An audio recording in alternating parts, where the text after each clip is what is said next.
Where are those original writings?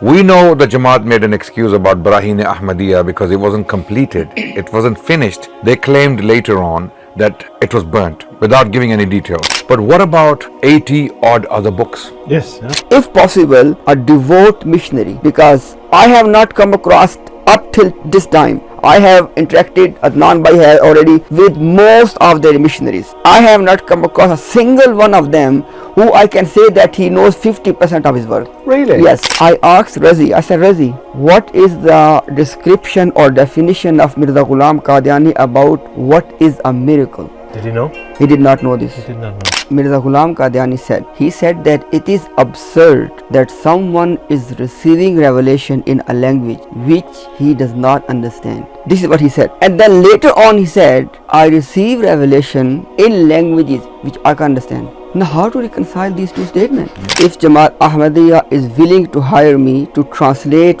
all his work, for example, even if they want to contact me officially tomorrow, I'll start literally from tomorrow. Just give me 1 year. Within 1 year, I will translate all his work in English language with one condition. You have to put on the title that translated by Muhammad Imtiaz. This is my right? Yes. And I would not charge anything. Wow. Okay.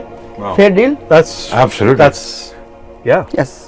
They strongly deny the allegations that Mirza Ghulam Ahmad used really foul language, which we went. We are facing one problem in terms of interacting with the Ahmadiyya clerics, and the problem is when you present something at a pure academic level, their response is he is lying. Look, you need to deal with the argument. Just you merely saying that he is lying is not a response. Using the word bastard or a bastard child, do excuse my language please, but as I say, sometimes to clean the mess you have to get your hands dirty. Mirza Ghulam Qadiani was a magistrate. A magistrate. Yes, Okay. and being in like a divinely appointed magistrate. Okay. He said that in this capacity he had the right to use this language. But as for us, the non-magistrates are concerned, we can't use that. I was talking to a doctor. He said that he also confirmed. He said that all of my friends around me from the Ahmadiyya movement, they are all practically atheists. 10 million, no problem. 5,000, you don't even have 5,000 people watching your content. The Caliph, his speeches, or your MTA programs, or let's say your global productions, no one is interested because their followers have lost belief. Now the question is, it means that you are telling for last 100 years to the people that believe in Mirza, you will be saved. Jamba group is one of their own offshoot of Ahmadiyya. It's called Jamba. Abdul Ghaffar Jamba is the name of the founder of this cult. Now he says Mirza was a prophet, he was promised Messiah, he was the Mahdi and reviver. Now our question is, Mirza was saying that believe in me, you will be saved.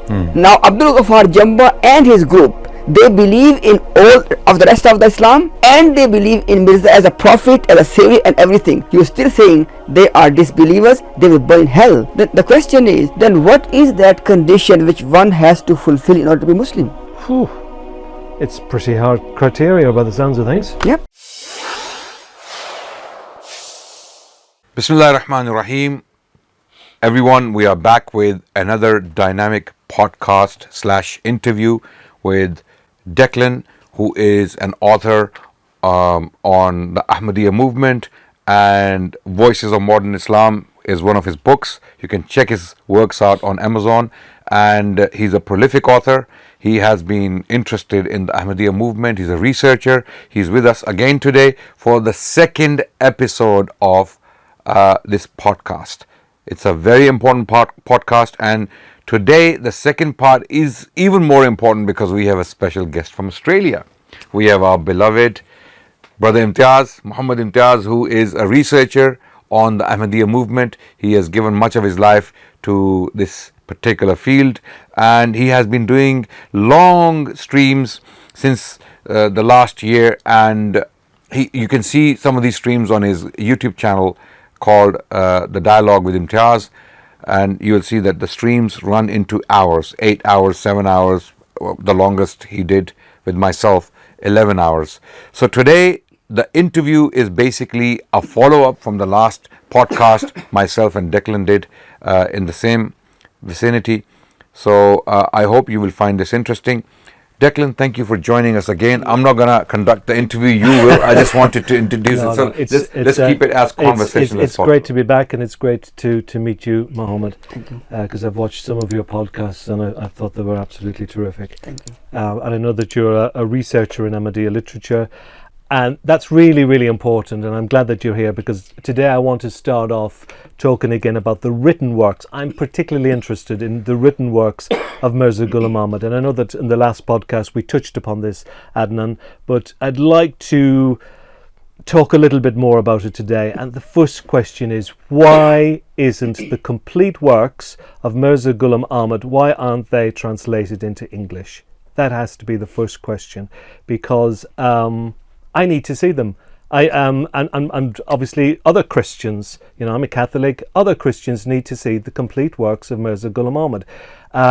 We over the last 18 months, I've listened to the criticisms, and there are many, many criticisms, but I want to read them myself. And my preliminary research tells me that perhaps less than 50% of the works of Mirza Ghulam Ahmad have been published in English. So why less than? Well, where are the other works? Why aren't the complete works? You can go into any library, or you might have it here in your books, Adnan. You get the complete works of William Shakespeare, one volume. Why can't we have the complete works of Mirza Ghulam Ahmad in English in one volume?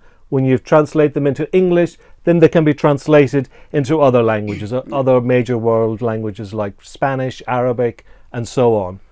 Very good question, because Mirza Ghulam Qadiani was supposed to be the Messiah to humanity. Yes, all humanity, everyone. And the English language is the most widely spoken language in the world today. It's the lingua franca of the civilized world. Okay, Brother Imtiaz, please answer the question.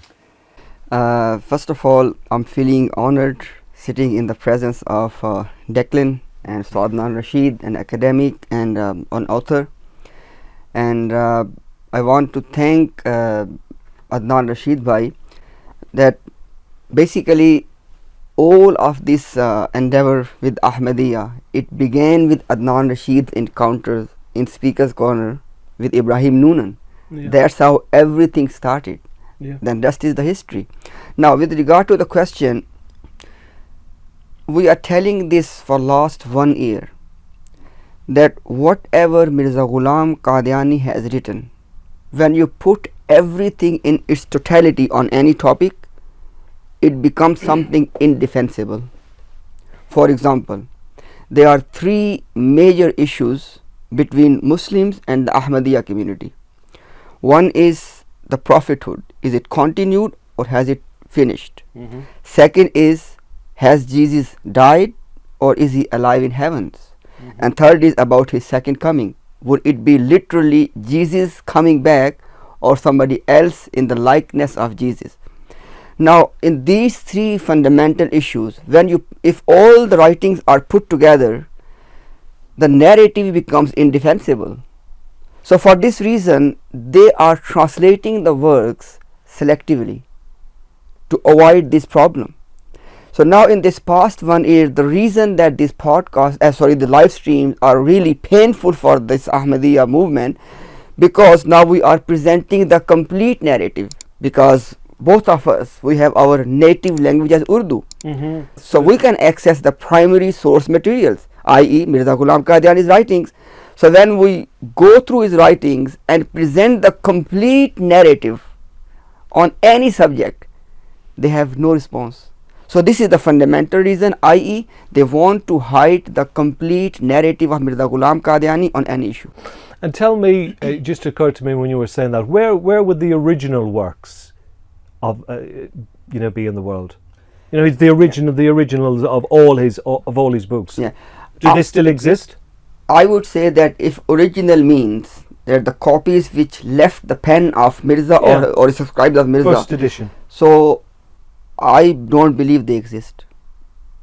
They must exist, because ever since Mirza Ghulam Qadiani was writing all of that, because they were basically they were the primary text for the Jamaat, so they must have been preserved in theory but in practicality I don't think they exist. And the reason, look, again, this is my own hypothesis, somebody can challenge me on this one, that they have done massive editing in the works of Mirza Ghulam Qadiani. Obviously, if I will start giving examples, it will be beyond the scope of this one podcast. But because they have gone through, the books have gone through massive editings, now they have this fear, they had this fear, and most of this work of systematically destroying the works, the original works, happened in the time of the fourth Caliph Mirza Tahir. And the reason is, they had this fear that if one day any historian like Adnan Rashid Bhai, if they are able to have access to the actual original works and they compare to what is in the market now, there will be a big problem. I give you simple one example. In one of his writings, Mirza Ghulam Qadiani actually wrote that God has instructed him to cut off the complete ties with the rest of the Muslims. Now this text is so problematic because they are preaching love for all, and Mirza is cutting the ties with the very Muslims. So this was problematic text. So they have done the editing. So in the current versions, this complete word is missing. Bakulli, the Urdu word is bakulli, which means absolute, in totality, totally. So this is the reason that they have done the massive editing, because some of the works were published after Mirza Ghulam Qadiani passed away. So basically what I'm saying, Declan, is that if we mean by originals that the copies which left Mirza's pen, Yes. then The original. Yeah. then my First edition. then my research is they don't exist. And the reason is because they have done the massive editing, and if people have access to those original copies and then they compare with the published one we have right now in our hands, they'll be in big trouble. And if Jamaat claims, for example, that they do have the originals, then I give them an open invitation that then I will prove to you that if you have the originals, they are not going to match with which we have today. Well, I'd be surprised if they didn't have the originals, because they have some of his clothes, because the current caliph still wears his coat on special occasions. You know So what? if they've kept his clothes, Yeah. I should imagine they would have kept all his writings. Nah, not really. You know why? Because keeping his clothes is part of the business, because they're gonna basically use those clothes as to uplift the emotions of the cult members, to get more and more donations. But there is a deeper problem, Declan. This individual had followers while he was alive, and some of those followers were affluent, very influential as well. Some of them, okay, albeit in a small number, but they were there. And they knew by 1902, or they had come to believe that he is a prophet of God. Some of them. And if he's a prophet of God, they surely should have taken care of his writings, which are basically holy. This is God's word on paper. The And he originals. would have handwritten all his... Exactly. Yeah. And we have reports that he was busy writing and reading for long hours. He was writing for long hours, because a lot of these books that are attributed to him were actually written by him. And there are other works that are disputed, whether he actually wrote them or not. This is a controversy that will go on forever. The point is, where are those original writings? We know the Jamaat made an excuse about Barahin Ahmadiyya because it wasn't completed. It wasn't finished. They claimed later on that it was burnt, without giving any details. But what about 80 odd other books? Yes, absolutely. 'cause Where he was are writing the up manuscripts? close to the time of his death. Where are the originals? Where are the manuscripts? So the question is, if the Jamaat has those originals, it should open up the doors for the researchers to come in and actually look into them. Them on display in the Exactly. in the big mosque. They should have been. I mean, they have the money. The Jamaat has the money. They are building projects, and they are doing a lot of mosque projects around the world, and they are buying buildings to open up the branches. So they have the money. So would you say, Mohammed, that if you were to guess or to that the originals probably have been destroyed? That's what my belief is at this stage. Right. Okay. So if we were to do translations, it would be It would be based, it would be based on the current, yes. Revised from the original. And but we still, even with the revised, at this stage, I would settle. I would settle for that. His complete works in English. Yeah. I mean, the thing is, as Adnan Bhai hinted already, we can present circumstantial evidence from within the text, internal evidence, that these are not writings of one person. Yes, no, absolutely. Skilled people can always spot that. It's called feature creep or something. If you and I wrote something together, a skilled editor would know that that's not the continuous voice. Hence the debate on Shakespeare. Hence the debate on Shakespeare. Scholars are still arguing today that Shakespeare is actually not the author of his works. Because of the high level of learning demonstrated in those works, and because Shakespeare, he never completed his school, so people think that he wasn't actually the author. So this is a very living science. It's like a literary forensic examination. Exactly. And you know, for a layman, I give them simple example, and Adnan Bhai knows this because of being a Urdu native speaker, that we had these two different writing styles in different eras. For example, one is called wo avenge, wo javenge. This is a typical style. He will come or he will go, but the way you say this or the way you draft this thing, the expression. Now the other one later part was wo aayenge, wo jayenge. But the interesting thing is, Mirza is writing if within that same era. How come you have found both of those styles in his writings? Because when we look at the other writers, they are using either one of them. One writer is not using both styles of writing, but within Mirza's writing, number one, we find both styles. Number two, the level of contradictions. It's hard to believe that one person can contradict his speech or statement at this level. Well, I'm glad you said that, because I was going to ask you, because obviously you're a researcher into Ahmadiyya literature and you've read most of his works or all of his works. What's your verdict? You know, in terms of, for example, obviously once you're reading any work, okay, the first thing is the literary beauty in that work. It's just coincident. As a Muslim, I'm sitting in a state of ablution, and I can say this under oath. There is zero literary beauty in his writings. Really? Zero. It's a painful exercise to read Mirza Ghulam Qadiani. For many reasons. One is, there's no literary beauty. Two is too much unnecessary repetition. If you read 10 pages, you may end up reading one event maybe 5 times. So it's very repetitive, long-winded. Yes. Okay. And third thing is, I have not come across, and you may have in English, but I don't know, but in Urdu, I have not come across any author. For example, you know, you give a main text and then you give a footnote. Mirza Ghulam Qadiani gives main text, then footnote, then a footnote to explain the footnote. And sometimes this footnote to explain the footnote goes so long, you forget the actual text. So that's not the style of a well-versed author, you know. So I can go on and on, but I can say in a nutshell, it's very difficult to, or I would say that there are two types of people. They can read Mirza Ghulam Qadiani in totality.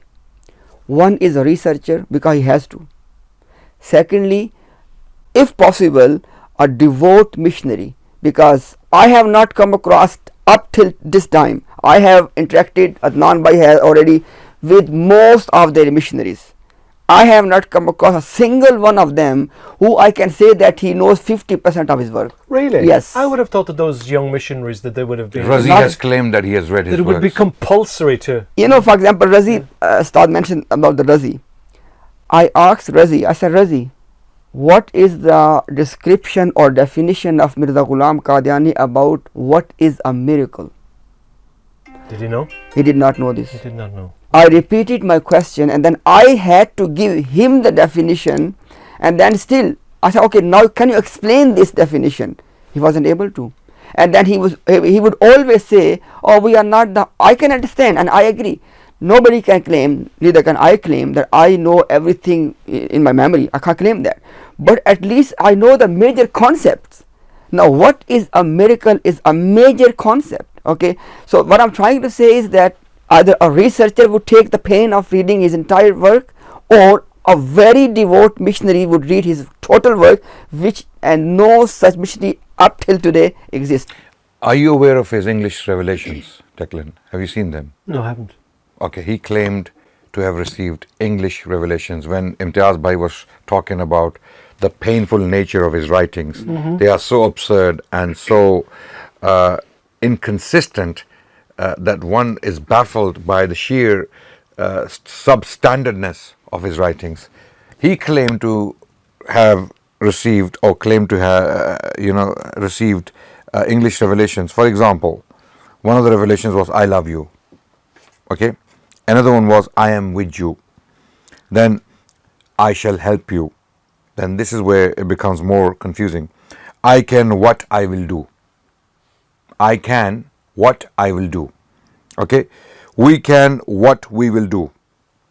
And he stated about these revelations, I felt at the time from the tone and pronunciation that an Englishman was standing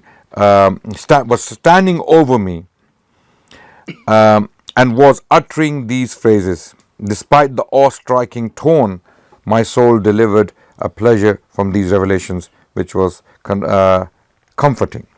So I definitely have never ever heard that before. yeah, this is from his writings. This is from Rouhani Khazain. Yes, it's there. Yeah, just on the same note, Declan, Mirza Ghulam Qadiani said, he said that it is absurd that someone is receiving revelation in a language which he does not understand. This is what he said. And then later on he said, I receive revelation in languages which I can understand. Now, how to reconcile these two statements? Yeah. So he would say something and then indict himself by those statements he has made himself. So he would say such and such is a crime, but he would commit that crime himself later on somewhere else in his writing. So he was clearly not very aware of his own principles. He writes down principles and then he breaks them repeatedly. And this doesn't happen once. Okay, in those 22 odd volumes of Rouhani Khazain, this is a very common pattern. You will see it. Every single volume is riddled with, filled with riddles. Okay. And tell me, if you were to get all his works together, because some of them were quite large, some of them were just a couple of pages. Yeah. How many thousand words are we talking about? What sort of size of a book if we were to get the complete works of Mirza Ghulam Ahmad? Are we talking about a huge? Currently, we have 22 volumes. 23. 23. Rouhani Khazain. 23 volumes. What sort of word count? How many pages, for example? It will be, I don't know on the top of my head, but it's hard to put a number, to be honest. Right, Yeah, okay. it will be Yeah. possible. So Was he a wordsmith in the sense? Obviously, you said he's very repetitive. So there's a lot of writings Yeah. there. yes, a lot. I mean, there are 80 odd books.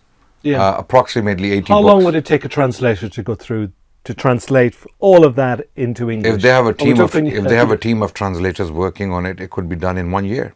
Oh, really? 6 months. Okay. Depending on, you hire 20 people. Okay. You hire 20 people and give all of these 20 people a volume each. Yeah.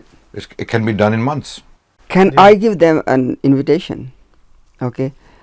I can translate Mirza's work within 1 year if they want to hire me by myself. Well, that would be brilliant. No, that would be brilliant because obviously, we have an offer. We have an offer. We have a And serious I mean offer. it. I mean it. and I know that you're a highly skilled and you obviously come from an academic background because you need highly skilled translators. You cannot, this. Don't hire amateurs. Yeah. Declan, the issue is these are not just words of a common man to the Ahmadiyya Jamaat. These are the words of a prophet. Yes. I know that and from by that virtue, the words revealed by God. Yeah.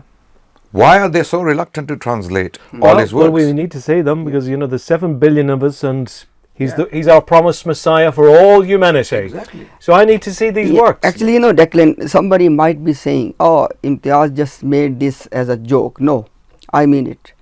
if Jamaat Ahmadiyya is willing to hire me to translate all his work in its There's entirety. obviously some reluctance or there's some difficulty. They obviously do need some help because Mirza Ghulam Ahmad is dead 116, 117 years next year. They have this major publishing house. They still can't give us the complete works in English, the universal language. So they need help. Yes, I am ready. I'm ready that, for example, even if they want to contact me officially tomorrow, I'll start literally from tomorrow. Just give me 1 year. Within 1 year, I will translate all his work in English language with one condition. You have to put on the title that translated by Muhammad Imtiaz. This is my right? Yes. And I would not charge anything. Wow, okay. Wow. Fair deal? That's Absolutely. That's Yes. And now you have basically a point to tell them as, look, I have got Muhammad Imtiaz. And by the way, somebody might say, oh, look, English is not. No, I will make sure that you can go in the review through somebody. For example, I can give you a sample translation, take it to a well-versed translator. If he approves it, then go for it. You do a trial. Oh yes, Okay. I'm ready to be trial. Because I really want this to happen. Well, look, that's... What can you say to an offer like that? You see? Yeah. Because the reason I said this, Declan, I really want the white man, the English-speaking person, to know what Mirza has written. Yes, we need And to not know. only the white people. We're talking about majority Their own of the generation. Ahmadi and the next generation. Exactly. Right? Those They who don't can't speak. read. They don't speak Urdu. They don't read Urdu. The majority of the Ahmadiyya youngsters, youth, born and raised in the West, in Canada, in Britain, in the US, they cannot. Few words they here don't- and there. They exactly. won't be able to read it. Because of the family, because they speak the language at home. But that doesn't mean you can read it. What about the African converts? Not a chance. No way. Not a chance. No. Okay. So obviously the Ahmadiyya Jamaat, and this is what I'm going on from obviously some of the responses that they've done to some of the podcasts. They strongly deny the allegations that Mirza Ghulam Ahmad used really foul language, which we went through the last time, where you give me examples about Jesus and Mother Mary. They said that that somebody from a Muslim background like his would never ever use such filthy language. Obviously, you've read these works. Yeah. What's your thoughts on this type of an allegation saying, Yeah. a response saying that we strongly, he could never use that type of language? Yeah. Actually, Declan, we are facing one problem in terms of interacting with the Ahmadiyya clerics. And the problem is, when you present something at a pure academic level, their response is, he is lying. Look, you need to deal with the argument. Just you merely saying that he is lying is not a response. Secondly, I say, obviously, I speak from a faith context, from a faith background. I say this under oath, that whatever filth and the foul language Mirza has used, especially in particular regarding Prophet Isa alayhi salam or Jesus Christ and his mother Maryam, may Allah be pleased with her. I say this, I said, look, if you have confidence, I am so confident to the level that you take me to a court of law and put a case that this man is claiming that our founder has disrespected these noble figures like Jesus, who is respected by close to 4 billion people on planet, and same is the case with the Maryam. So, and they should make a case that, look, this guy is saying that our founder used this foul language. Then I will present my evidence, because there has to be a third party who has no biases, neither Ahmadi nor with us, and they should see, okay, this is the argument being presented and what is the counter argument. And then one thing I want to add this, Declan, we do have the examples in the history of interacting with the Ahmadis, in which we do have the precedent of having an independent judge. And it did happen, and guess what? When we had independent judge between Muslims and Ahmadis, Muslims won. They won the debate, and people know what I'm referring to. So I would say that instead of us presenting evidence, you just merely say he's denying, he's lying, he's fabricating, he's against the Jamaat. why don't you organize or have You need some clear examples. exactly, Yeah, exactly. yeah, clear That's it. response. And I give one example now, Declan, just to clarify this point.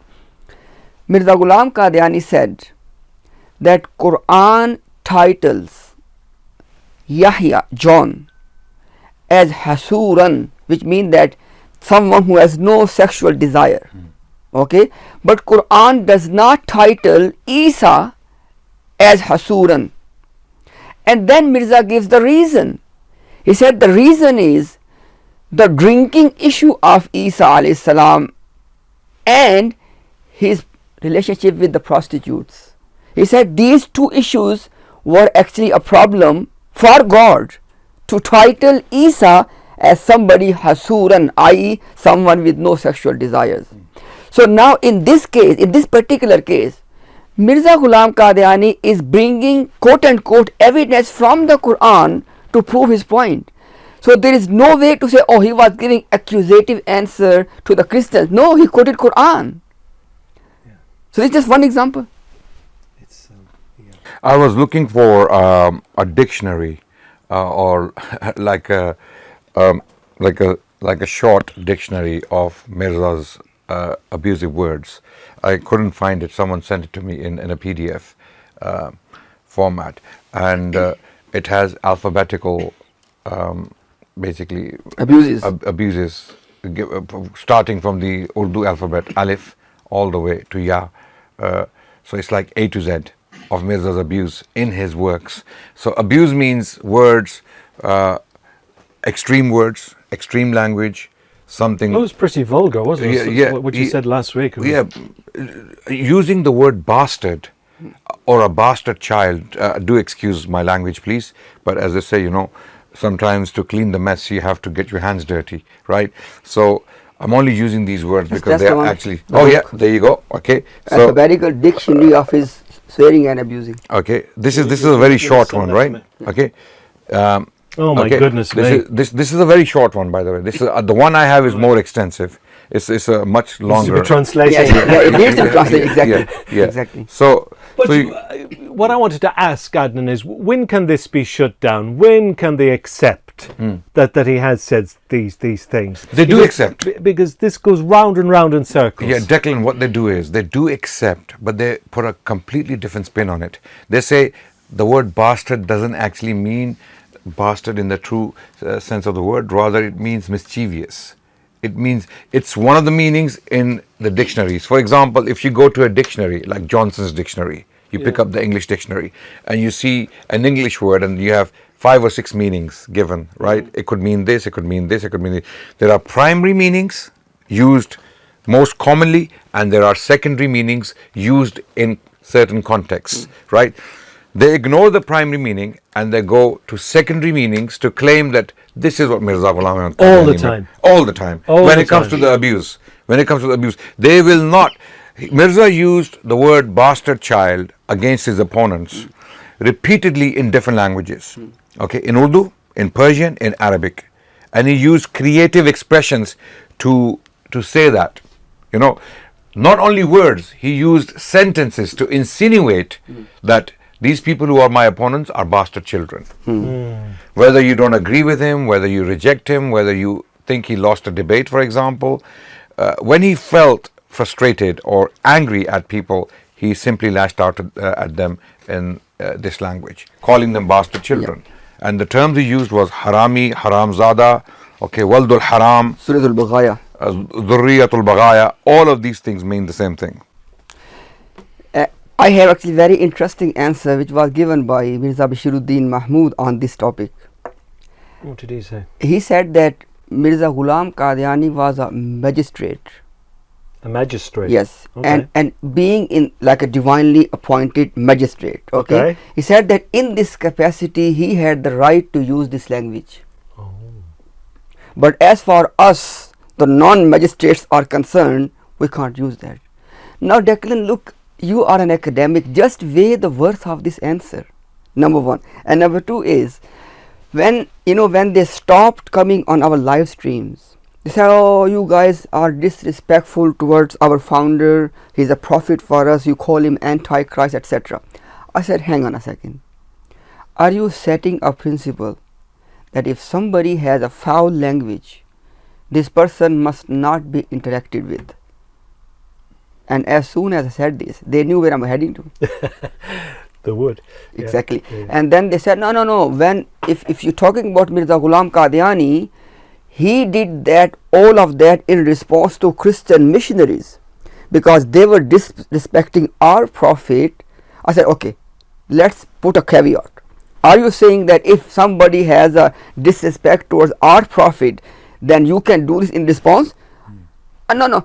So they are not giving us any answer. You just go round, just going in circle. round and round. They're shifting the goalpost. Yeah. It's very disappointing. It really is very disappointing, because I've known them for a long time, and up until probably 18 months ago, even though probably before that there were maybe one or two red flags, but it's only really 18 months ago that I'm zooming in much more closely on Mirza Ghulam Ahmad and what Muslims are telling me.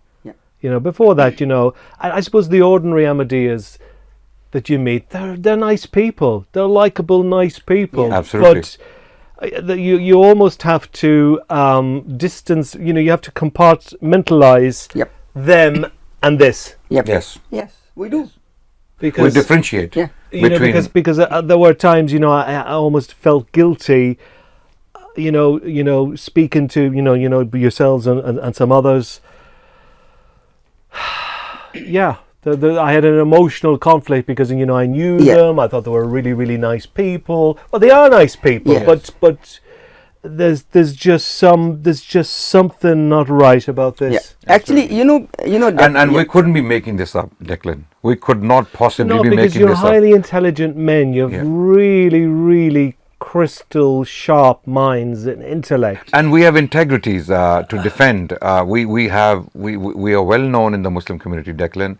We can't just sit here publicly, put this content out publicly and lie to people outrightly. People can easily come back and expose us publicly. They can make videos and say, look, we misquoted Mirza, these things are actually not there.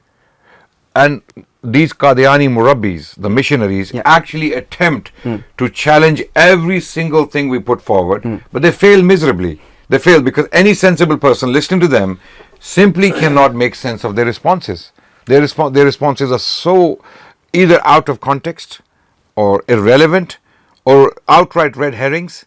But there's no spontaneous debate, because I've watched you, I've watched several others, the podcasts on YouTube. I've watched them, and there's no spontaneous debate. You ask a question, there's a hesitation to answer it. You have to ask the question so many times before you get an answer. Exactly. If you know this subject, if you feel so passionate about this man and you know so much about him, just let it flow.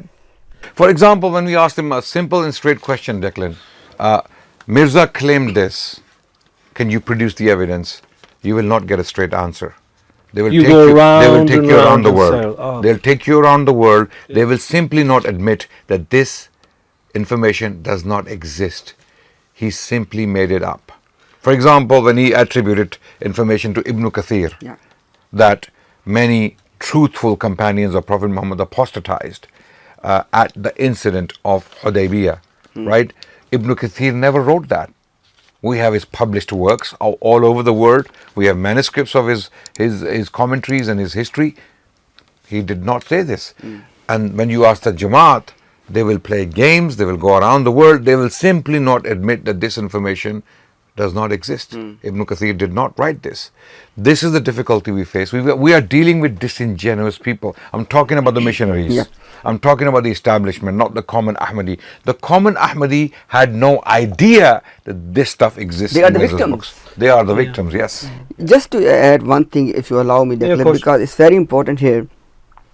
Sometime myself as non-Bible said, is it that they really don't understand that how apologetics work? For example, now we are asking them that Mirza Ghulam Qadiani just as one example, that Mirza Ghulam Qadiani in 1879, he said that I have written completely documented 300 arguments which are irrefutable to defend Islam, and anyone who will read those arguments will have no choice but to become a Muslim.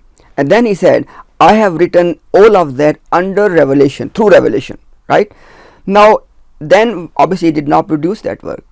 So then he ended up saying for first 1 decade, when people had paid money in advance to Mirza Ghulam Qadiani. Because he asked for money to publish. Yeah, he said stuff. that give me money, I'll be publishing and sending to your addresses. Okay, he got the money, did not produce the work. For first 1 decade, he kept saying, he said, look, it's a matter of delay. It's gonna happen. I am doing more research. Now the question is, you said initially that I produced divine. already. Now you want research, number one. Number two, you said it's a divine revelation. Now you say it's a research. And then he took a third stance. He said in 1905, he said that, look, I was going to publish 300 arguments in 50 volumes. But I am gonna give this 5th volume, and the difference between 50 and 5 is only a dot. So don't worry about that. Only a 0. So now these are 3 different stances. So the reply or the refutation of the Ahmadis should be how to reconcile these 3 statements. Instead of doing that, they, as Adnan Bhai said, their first response is, Imtiaz is lying, Adnan is lying, they are anti-Jamaat, they are anti. This is not the refutation. No. You have to answer Yeah, the question. so you have to reconcile those 3 stances. categorical statements. In Yeah. 1879, Yeah. this man writes, I have already finished the job. Yeah. 300 arguments have been penned Yeah. and are ready to be published. I Yeah. need money. Yeah. Money comes, but the work is not coming out. Yeah. It's not being published. Because he hasn't finished his research. Yeah. Yes, but the research issue was never an issue in the but first the place. research is already done. Yeah. Declan, in 1879, he's saying it's finished. The job is done. Yeah. I just need to publish it, right? And it never came out. And later on, when the Jamaat could not produce that work, what was the excuse? Oh, it got burned. It got burned. Actually, It got burned. Yes. And not by just regard to burned it? no, this is the point, Declan. With regard to this got burned point, guess what? I mean, somebody has produced unprecedented work, okay, Brahini Ahmadiyya, and his original work is burned. He never said this in his life. It is only once Mirza Ghulam Qadiani passed away and his son Mirza Bashir Ahmad M.A., he realized the problem. So people are going to say the same thing. Where is the work? He said that it was burned and destroyed. But Mirza never said in his life that it was burned. So you need to tell us that if it was burned, Mirza Ghulam Qadiani should be the first person to say this. He wasn't honest about it, so yeah. Yeah. Or he should have said it's burnt. Yeah. Accidentally, there was some accident. Yeah. It got burnt, and we're going to reproduce it because the mind is still alive. Yeah. Mirza was still alive. Yeah. He could have finished because it's, you see, a prophet of God cannot be a fraudster. He cannot be someone who deceives people. Okay, the greatest possession of a prophet, or the greatest evidence for his truthfulness, is his integrity. Prophet Muhammad was known as the truthful man and the trustworthy man among his people in Mecca. No one could point a finger at him and say, this man deceived us or lied to us at certain point. Mirza Ghulam Qadiani doesn't qualify to be that man, because in the very beginning of his own ministry, his own career, he basically was guilty of fraud. He claimed to have written a book which was completed and finished, and then he couldn't produce it, having received tens of thousands of rupees. Declan. Yeah. He became rich with this money. Yeah. There was a point, he himself writes, that he didn't know when the next meal is coming and where it's coming from. He wrote this, and then 10 years down the line, he writes that he is already in possession of 10,000 rupees, right? Yes. Actually, that's very interesting thing. Now, obviously, we are talking to those thinking Ahmadis.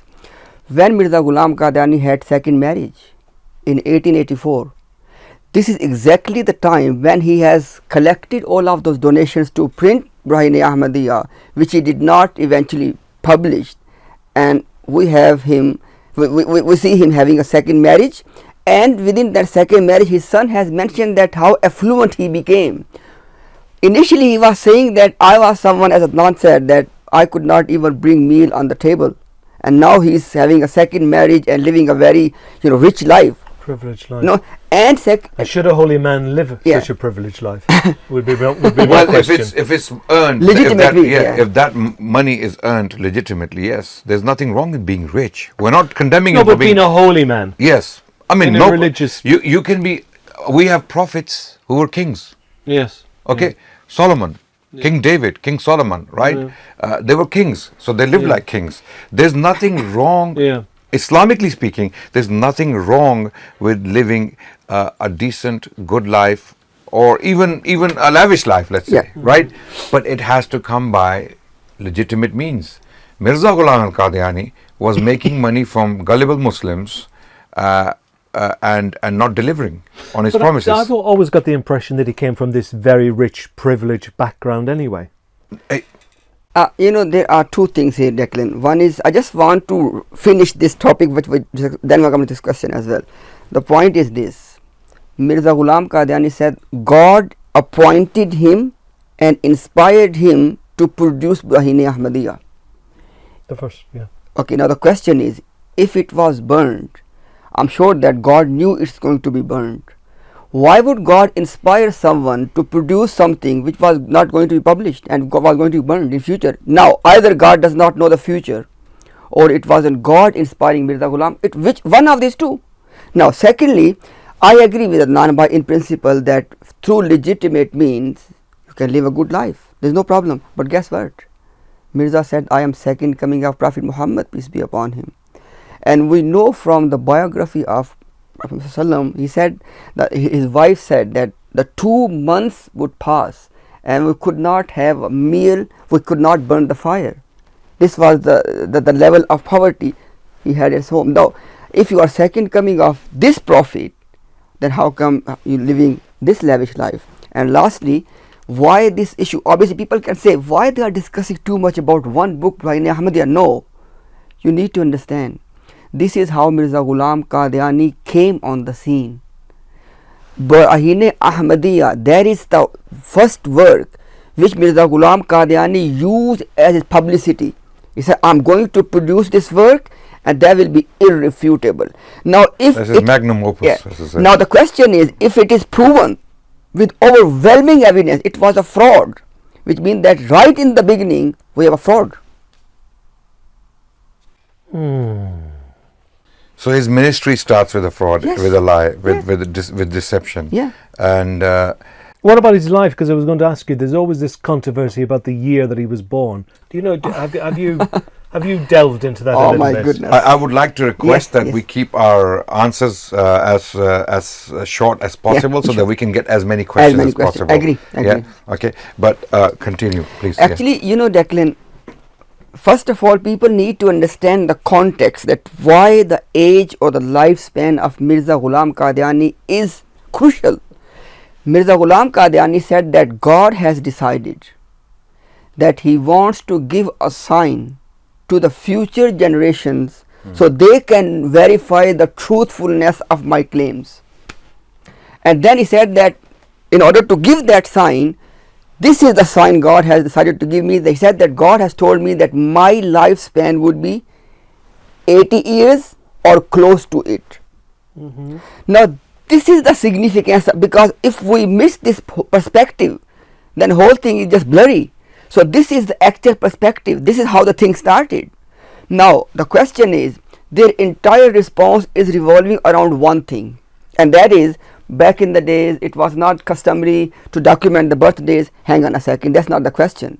God was going to give the sign, and God knew very well that in order for people to verify this sign, they need two things: date of birth, date of death. Date of death, no problem, everybody will know that eventually. Date of birth was one single piece of information which God must provide. Yeah. If God was going to give the sign, then it is God's responsibility to provide the information, i.e. the date of birth. Otherwise, what's the point? Sign? How is Where's that the sign? sign? What sign? So basically, this, Declan, now this is again the academic thinking. If this is the context, then their official response, as they gave to you as well, that back in the days it was not customary. No, it was not customary to document the date of birth. No, but that's not the question. It was God to give the sign, and God, I guess that God knew his date of birth. I guess, okay. Now the next thing is, Declan, that when they are trying to cover up this whole thing, I want to ask them a question. How come that up until 1908 there was no controversy on Mirza's date of birth? Lahori Jamaat, Qadiani Jamaat, first Caliph Hakim Nuruddin, Mirza himself, all of them unanimously said 1839 or 1840. Wow. Unanimously said. Okay. And Mirza himself Yes, on oath. Yes. Yeah, And that's very important yeah. to mention, Imtiaz. Mirza Ghulam Qadiani appeared in the court of Gurdaspur in 1900 or 1901, one of these two. And he said under oath, he said, I am close to 60. When? In 1901 or 1900, one of these two. We know for sure he died at 1908. So if you do the math, he's 69, number one. Number two, when they are coming up with their number of 1835, they are being unacademic. Why? Because the parameters they are using other people. Mufti Sadiq, one of the disciples of Mirza Ghulam Qadiani, he says that Mirza told me, we have no evidence by the way, he said Mirza told me he was born in such and such month of the Indian calendar. Now the question is, how come that you want to depend on Mufti Sadiq, a secondary person, and leaving Mirza Ghulam Qadiani, his son and his caliph? And secondly, how come? That's the main key point now. Because the whole context is quote unquote divine. God is giving the sign, right? If Mirza Ghulam, now they say that Mirza Ghulam Qadiani was mistaken when he was telling his date of birth. Hang on a second. You are still have no response. Why? Mirza Ghulam Qadiani said a prophet cannot die on a mistake. If Mirza Ghulam Qadiani was making a mistake by telling his date of birth, it was God's responsibility to correct him. Because it's a sign.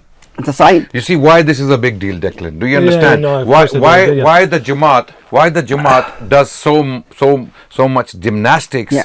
about the age of Mirza Ghulam al-Qadiani? What's the big deal? Yeah. Who cares? Yeah. Whether he was 60, 70 or 80, who cares? Yeah. The reason why Qadiani Jamaat does so much gymnastics is because Mirza himself made his age, the number, to be a sign from God. Yes.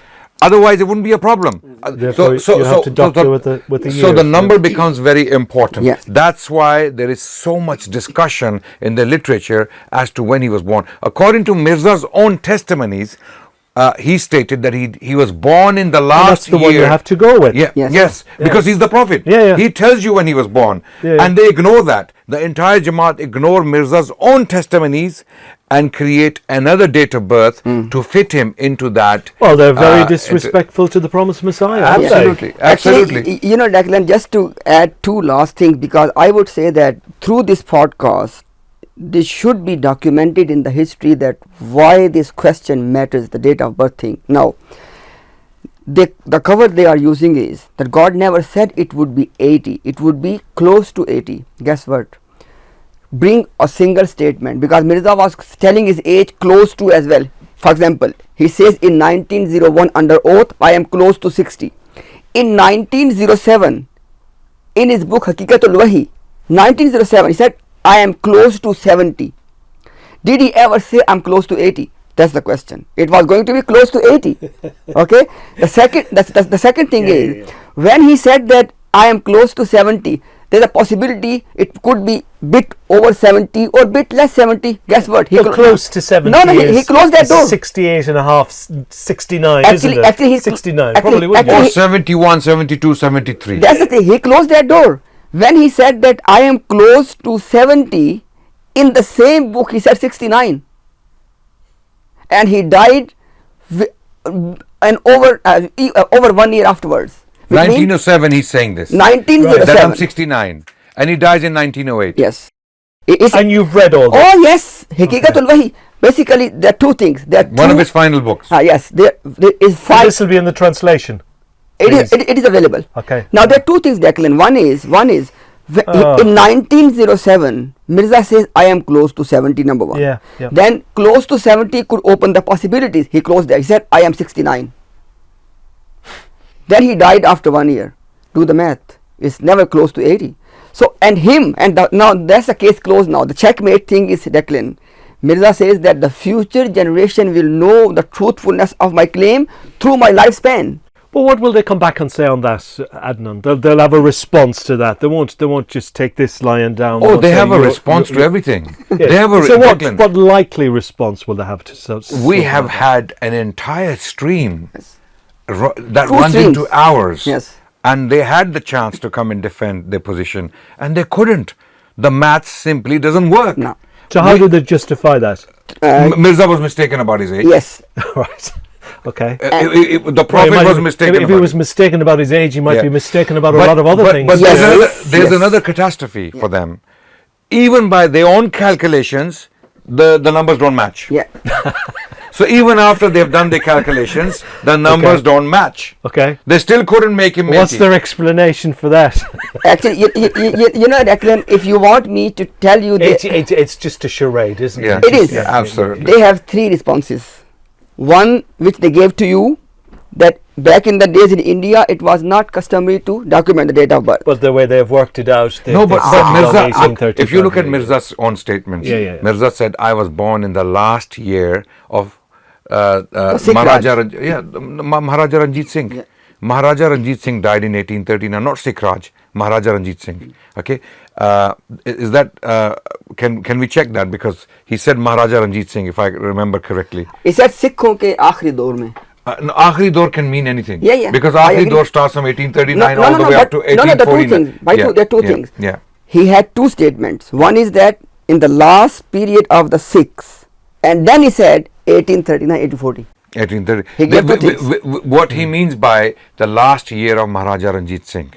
Okay, Maharaja Ranjit Singh died in 1839. By all history accounts, he died in 1839. Okay, and this is how people would remember important births or their own birth, that such and such child was born when that happened or when this happened, for example. Okay, and Mirza Ghulam Ahmad Qadiani writes himself that, and let's say if it's the last days of the Sikh rule, it can never be 1835, because the last days of the Sikh rule started after 1839. Yes. So his date of birth has to be after 1839, not before 1839, because up to 1839, the Sikh rule in the Punjab was the most powerful entity in the region, and there was no question about the power of the Sikh rule, and whether no one could imagine that within the next 7 to 8 years this rule will be completely dismantled and the Punjab region will be annexed by the British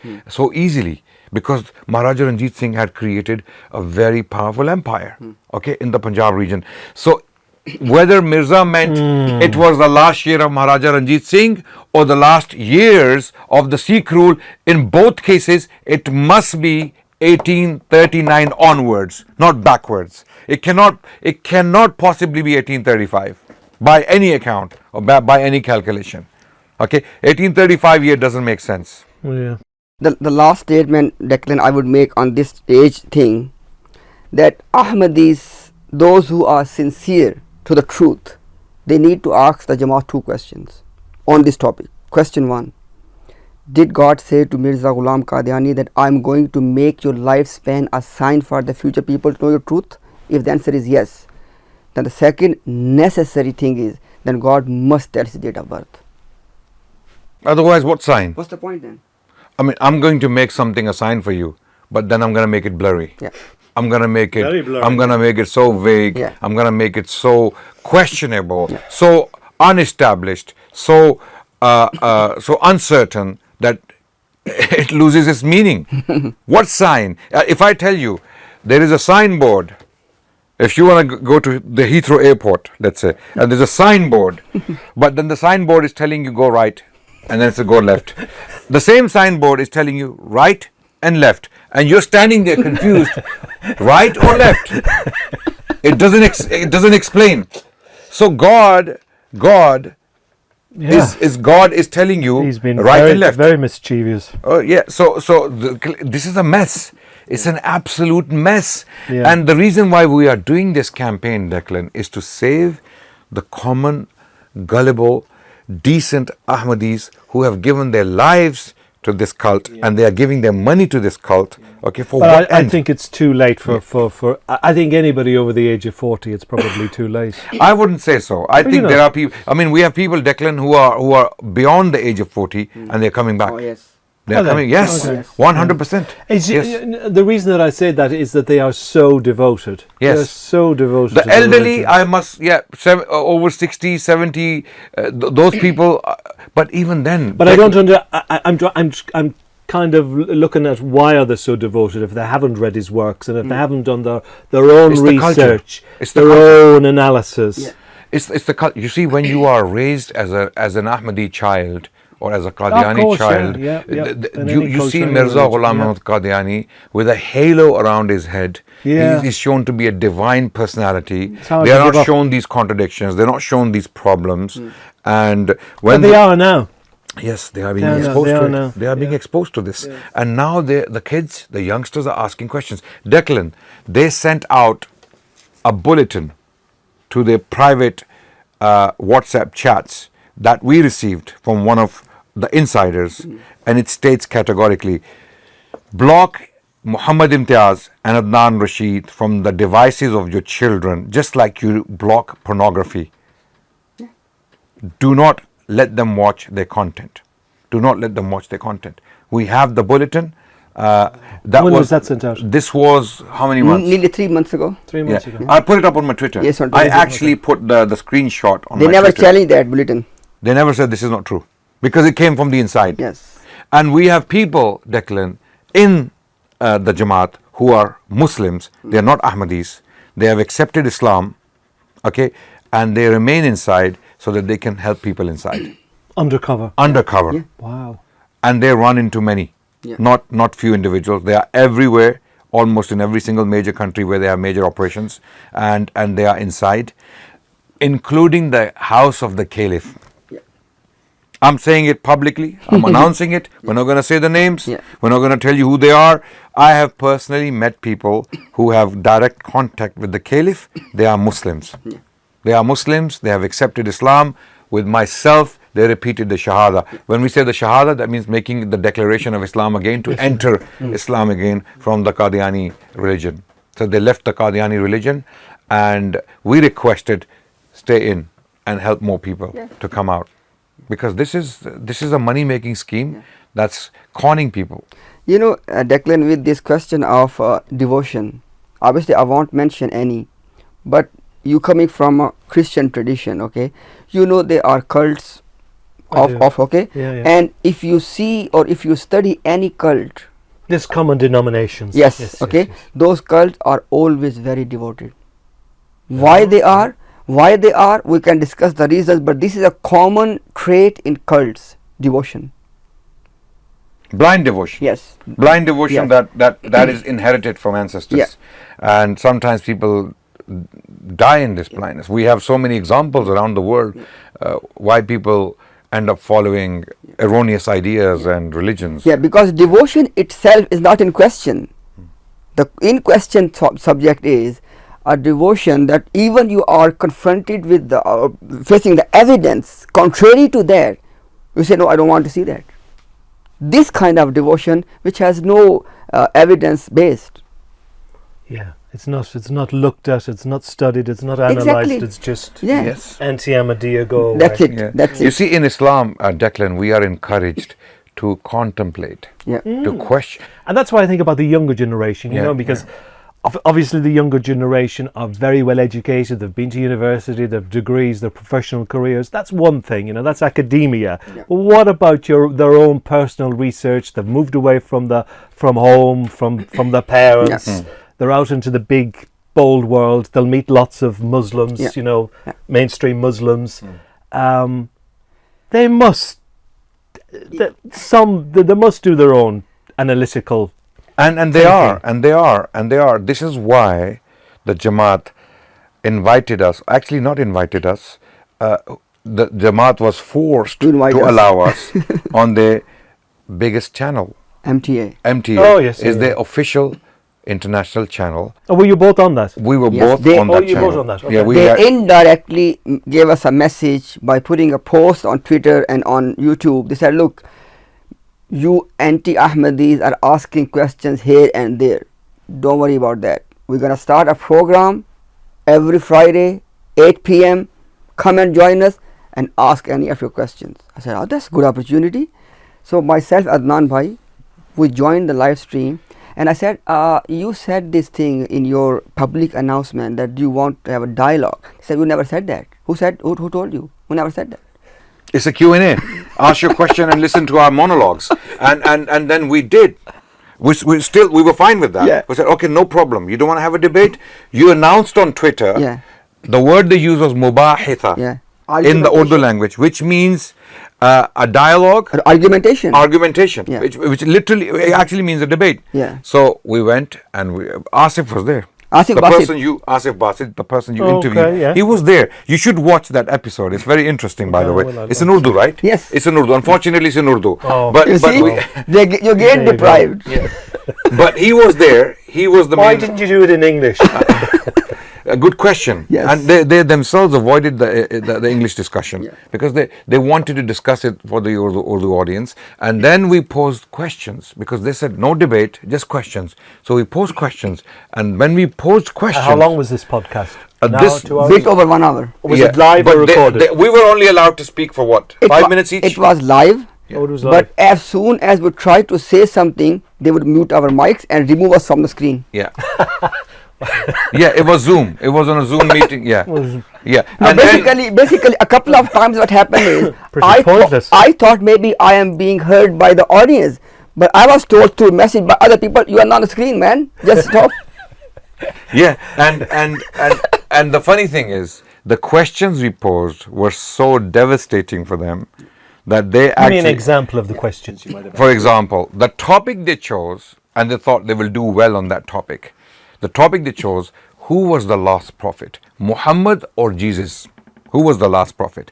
But by Jesus they mean Mirza Ghulam Ahmad Qadiani, by the way. Oh, right, I was going to say, Okay, I would have been able to answer that. Okay, yeah, but that's the yeah. assumption. Yeah, Okay, Right. The assumption is that Jesus, or actually the claim is that Mirza Ghulam Ahmad Qadiani is the second coming of Jesus Christ, right? Right. So by posing this question, they're being very clever, and they're trying to raise confusion. So our question was, when we were allowed to speak, our question was, first you tell us and determine who was Mirza Ghulam Ahmad Qadiani. Was he Muhammad or Jesus Christ? Sallallahu Alaihi Wasallam. Okay? Because Mirza Ghulam Ahmad Qadiani claimed to be both personalities. He claimed categorically that he is Muhammad Rasulullah. He claimed categorically, sallallahu alaihi wasallam, he claimed categorically that he is Isa alayhi salam, or Jesus, the son of Mary. Second coming of Jesus. Second coming. So we asked them, before you pose this question to us, you need to clarify, who is Mirza Ghulam Ahmad Qadiani? Is he Muhammad or is he Jesus? Then we can address the question. Yes. And they were rattled by that. They were completely blown away by that question. And they went on trying to explain. And then the next week they did another program, a follow-up program. On Friday, we both appeared. Yeah. We both went. Yeah. They kept us waiting for 1 hour, did not allow us to go in, and had long monologues addressing the same question. And then finished the live stream. Never took us at all. Didn't even acknowledge us. Okay, and we had already announced on Twitter Yeah. that we are watching live, we are in the backstage, Yeah. and we are waiting to be taken on. And they didn't care. Yeah. They didn't, but so they Oh, actually, yeah, I'm quite shocked by this. Yeah. we were also surprised. We were shocked But it by is, the fact that they allowed because, us because you're two high-profile people, too high to ignore. Yeah, Yeah. it's very insulting. But also, since these debates have started, Adnan and Muhammad, they've always said to me throughout all the time that I've known them, Sunni Muslims, they don't want to talk to us, they don't want to engage with us. Well, they haven't that excuse anymore, have No, they? they don't. Absolutely not. But the way because they're treating you guys, and debates should be taking place every week. You should be on Yes. the television channel Yes. every week. You should have a weekly slot. Actually, guess what, Declan? We made a statement. I said that, let me give you this invitation. Have just 5 live streams on your official channel. Let me see that if Jamaat remains intact. and let's see that how many of your members would still choose to stay part of this cult. Just 5 live streams. Instead of, okay, you are so confident, come let's have 5 live streams. No, they said that, oh, you guys have always been saying this, Jamaat will always remain. Look, I'm asking you, I'm giving you a simple invitation, then let it happen. And you know, Declan, here's the thing, as Adnan mentioned before, on every single topic, they have a prepaid script, prepaid in advance. So now the reason they are finding it hard to deal with us, our questions are not within the script. Of course, yeah, yeah. So in the last 100 years, It should be live, shouldn't it, as well? yes, Yeah, yes. yeah. And Because- sometimes they are Yeah. taken by a shock. Yeah, because they have done a massive work in the last 100 years, their teams, and they have come up with a script for every topic. Pocketbook. They call it pocketbook. Guide. But the moment you bring something which is go off not in the script. script, Yeah. they are They're in baffled, trouble. finished. Yeah. And you said, you said this thing about the young generation. It's a very important thing. Now again, I'm telling you, Declan, after talking to, for example, in this my recent trip in UK, Adnan Bhai knows this. When I went to Birmingham, I had a special session with the Ahmadi youth who has recently left the cult. And then yesterday I had a special session in London with the Ahmadi youth who has left the cult. They have unanimously told me one thing. They said that, Imtiaz, let me tell you one thing. Majority of Ahmadi youth are atheist for all practical purposes. They're not even believers. Atheist. Well, can you expand on this a little Yeah, bit, please? this, for example, they would say that obviously, even though we both have 2 different traditions, Christian tradition and Muslim tradition, but we both have one thing in common. We believe in miracles, right? Now, the problem, or you can say the fundamental issue between faith and atheism is believing in something beyond natural The supernatural. phenomena. The The supernatural, supernatural. right? Yeah. Guess what? Even though Mirza Ghulam Qadiani has written extensively on this thing, and Mirza Ghulam Qadiani himself does not believe in supernatural. That's an interesting thing. A prophet of God. He was a naturalist. He was a naturalist. Secondly, today's Ahmadi youth, majority of them, exceptions are always there, but majority of them, they are also on the same track. They are naturalist. Anything that cannot be explained through naturalistic explanation, they reject it. Which means that from a purely Islamic point of view, they are not Muslims. No. Right? So this They is what wouldn't even be Christians. yeah. No, they are people Because of, Christians believe in miracles. yeah. Yeah. Jesus Christ Yeah. Yeah, yeah. has he committed miracles Yeah. as per the New Testament. Yeah. Likewise, the Quran. Yeah. The Quran tells us Jesus Christ did magnificent miracles. Yeah. So did Moses. Yeah. So did Prophet Muhammad. Exactly. Okay. So all these prophets were known as prophets because they were not ordinary people. They had supernatural powers. Yes. Okay. So they completely reject these miracles, as we discussed in the last podcast, that even the miracles of Jesus Christ that are categorically stated in the Quran, Mirza calls them mesmerism, trickery. And Adnan Bhai, Yeah. because your question was that what I mean by the majority of the Ahmadi youth is basically atheist for all practical purposes, then the question is then in which sense they are still quote unquote Ahmadis or Muslims, for example. In this sense, for example, for their social gatherings, they are part of the Jamaat. They are in the list as a statistics in Jamaat's list in the computers. They would gather together on the social events, etc. But if faith means to believe in what Allah and His Messenger have told us, then they are not Muslims or atheists, or they are not Muslims, even Ahmadi Muslims. Even by Majority. Ahmadi standards. Yes. They don't follow Yes. the religion. Yeah, I'm using their terms, Ahmadi Muslim. They're not. And they are in large numbers. Yes. They are in, They are they the are in big majority. numbers. And you know that for a fact. Yes. Oh yes. Yes. Perfect. Most Ahmadis, youngsters, the youth, the next generation, or the upcoming generation is agnostic or atheist. The ones that have left school and Yeah. gone on Yeah. to college Yeah. or whatever. Yeah, because Yeah. I'm telling you this, for example, I was talking to a doctor. He said that he also confirmed, he said that all of my friends around me from the Ahmadiyya movement, they are all practically atheists. All without exception. But let's return to the numbers. How, again, there's the huge controversy about the numbers. Is it 10 to 12 million? Is it 15 million? Is it 40 million? Or is it 1 million? Because again, insiders. To be honest with you, Declan, they have 1 million. they have certain countries where they have some concentration in certain areas, okay, and they don't amount to that number.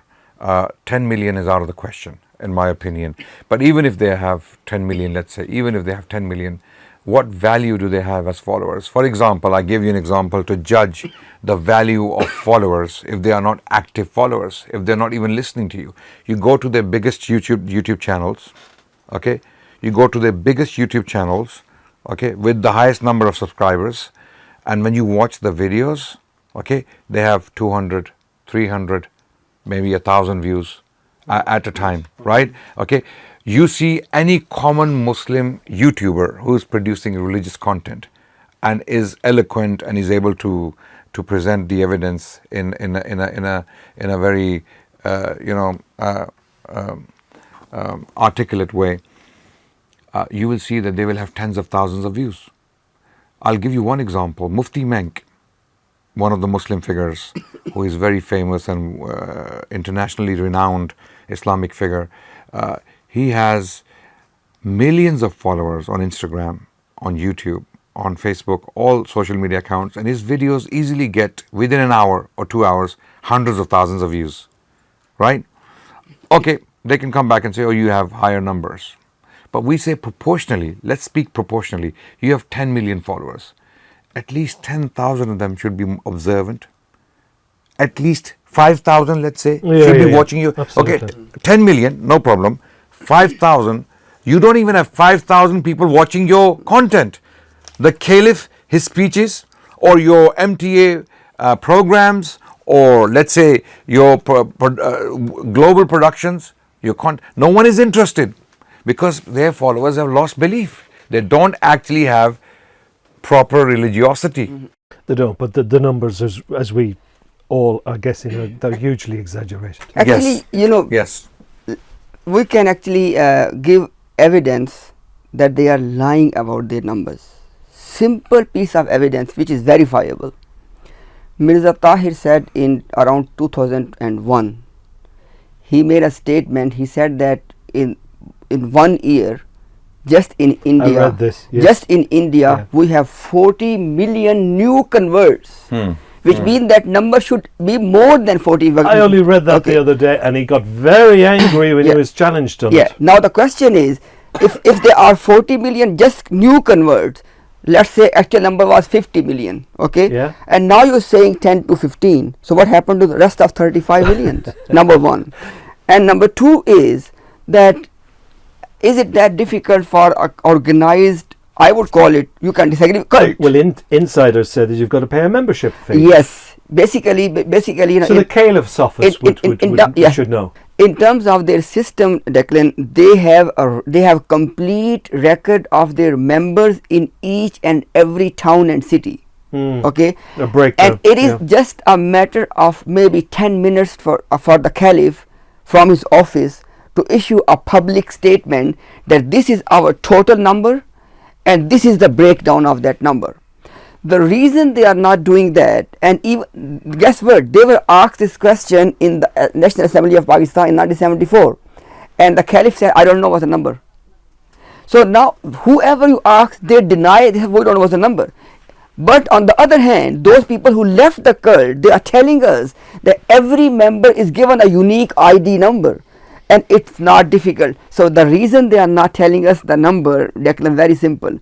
Whatever number they're gonna state, two things will happen.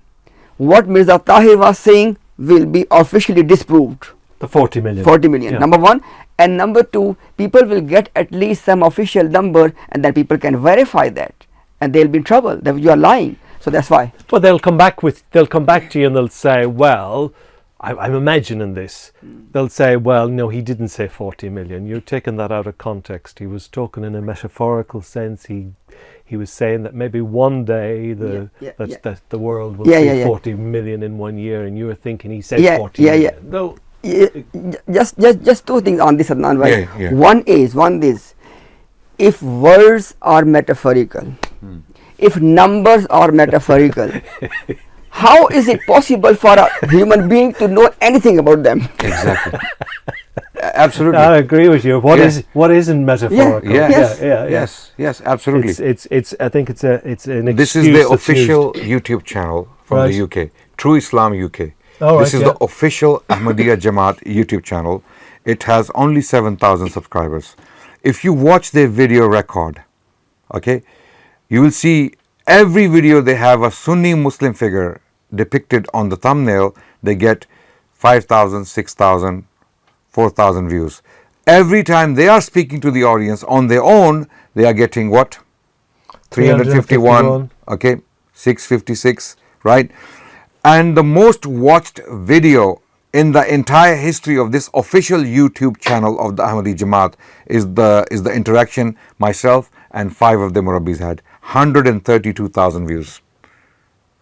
That is the most watched video on their entire channel. Who did you do that with? There were 5 of them. Oh, I think I've seen. They went live. They went live. Yeah. I was in Tanzania at the time in Africa, sleeping in my bed. They went live without warning, and they started taunting me live. Where are you, Adnan Rashid? You coward! You're running away from us. We are sitting here to debate you. Where are you? Where are you? So I was called and tipped off, and then I was told, are you a coward? I was asked, are you a coward? So I'm not a coward. What do you mean? They are calling you, they're taunting you on live, and five of the Murabbis, 2 Arabs and 3 Pakistanis, they are sitting there and they're calling upon you. Where are you? So I quickly washed my face and turned on my phone, and I could see them there. So I went live from Tanzania, and the rest is history. You can watch. You can go and watch, right? 5 of them against 1, right? And this is the only video on the channel which crossed 100,000, right? Because I'm not saying it's because of me. I'm saying this is the level of disinterest. It's no coincidence, is it? Yeah. So their audience is not interested in what they have to say. Their own imams and missionaries and murabbis are not even taken seriously by their own followers. If they were, Declan, they would be, if not, let's say, if not hundreds of thousands, they would have thousands of views on their videos. Of course they would, but they're not. There are 10 million people. Yeah. Where are they? Or 40 Where million, are they? 15 million, whatever. Yeah. So it's a lie. There's definitely something fishy. Massive there's a massive contradiction, and it's not something that they could easily fix. But anyway, can I just ask you, because you've just reminded me there about young missionaries and young imams. They go to college for 7 years. How much do you think that they know about Mirza Ghulam Ahmad? Do you think that they would have read all 84 books? Or? First of all, how well read are they? First of all, the irony is, in any Islamic or Muslim seminary, there is a set syllabus, regardless of which denomination you go to. They study some standard books in terms of Quranic exegetical works, ahadith, etc.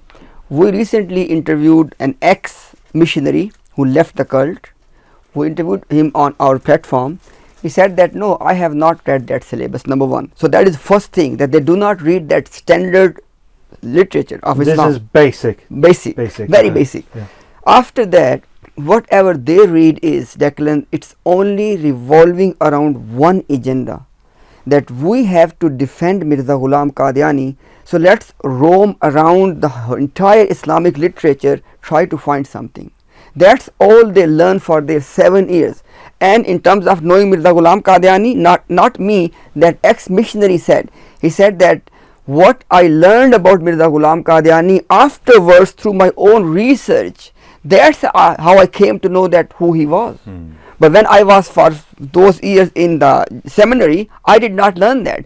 Even to the missionaries, they give selective quotation. And he said that any of the missionary during that study in the seminary, if he is questioning something, he is being confrontational, he will be out of the class. They can't tolerate that.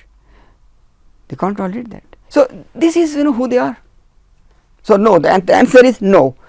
And look, we have a test case.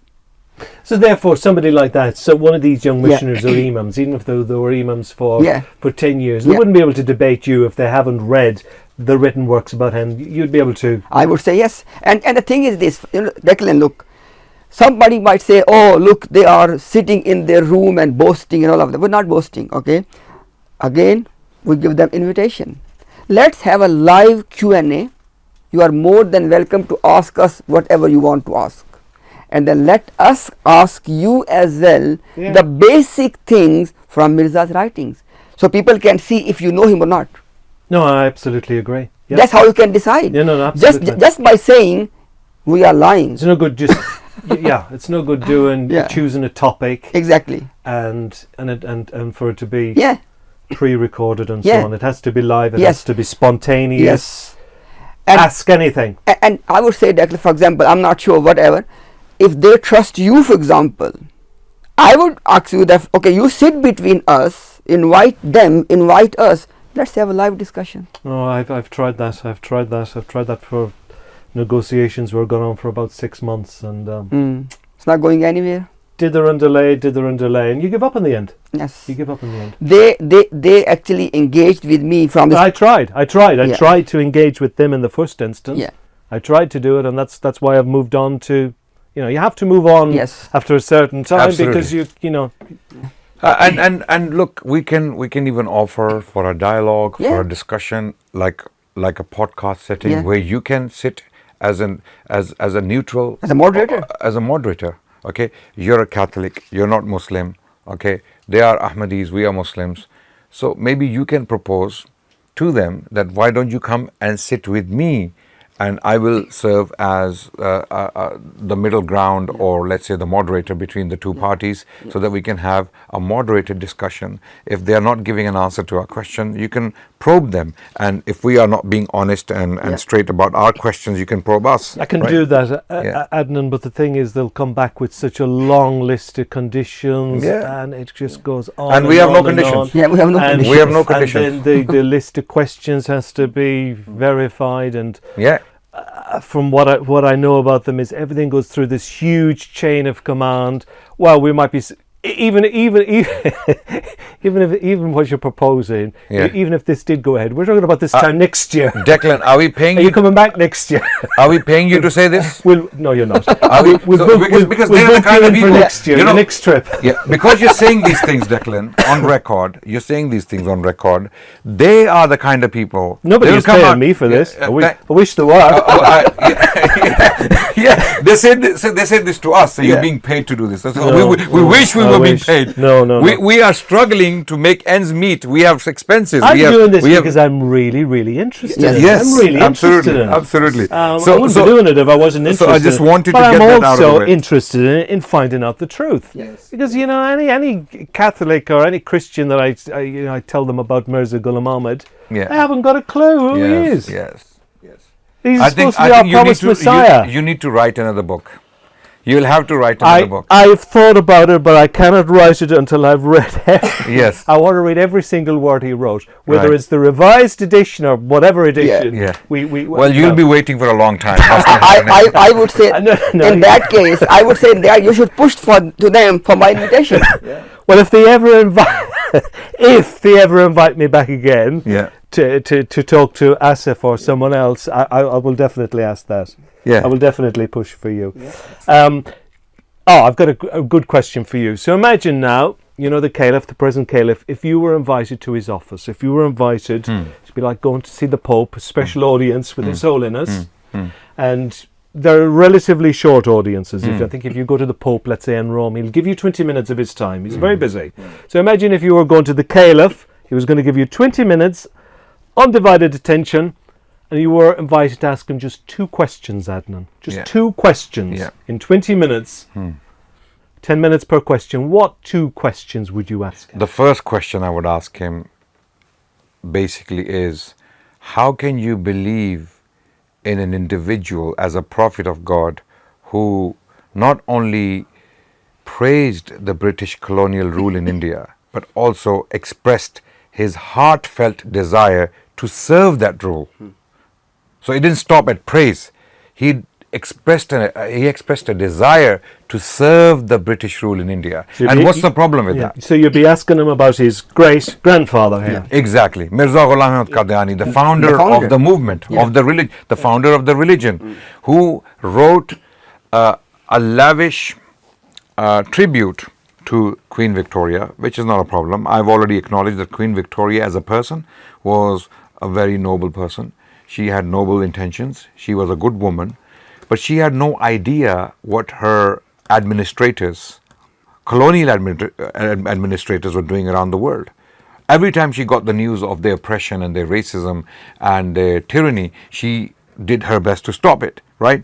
So the problem is not with Queen Victoria. The problem is with the British colonial rule that Mirza was communicating with. How can you believe in such a man who could not see the oppression, the racism, the tyranny, and the destruction caused by this rule?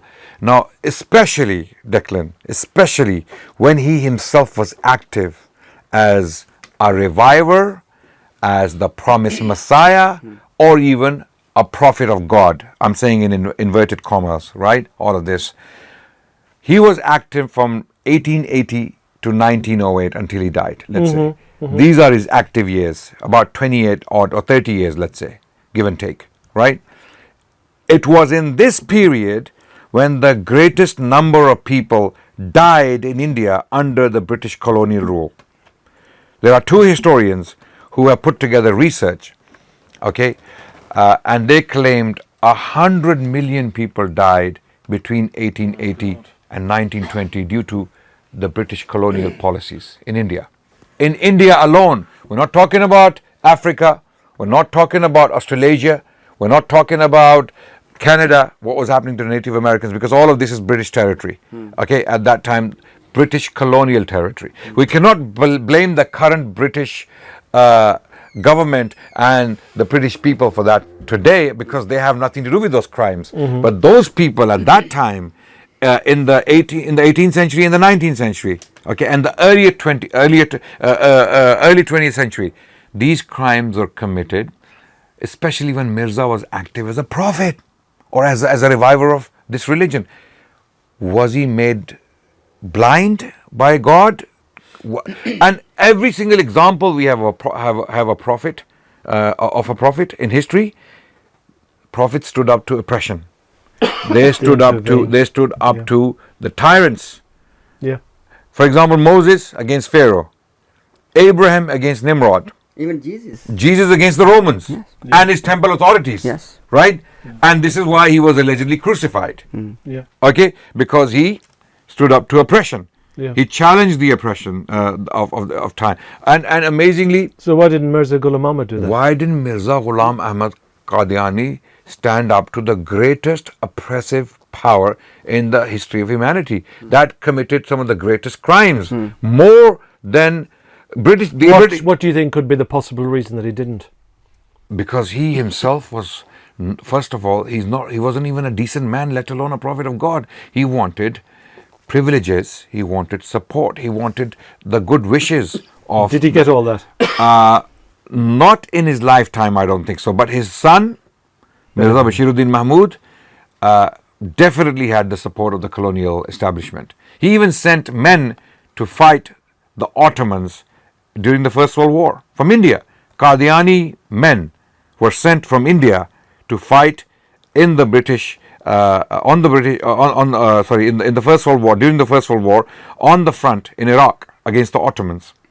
Okay, and amazingly, Mirza had written, jihad, physical struggle, fighting is not my religion. But for some reason, for the British Empire, for the British colonial rule, it was okay to fight for them.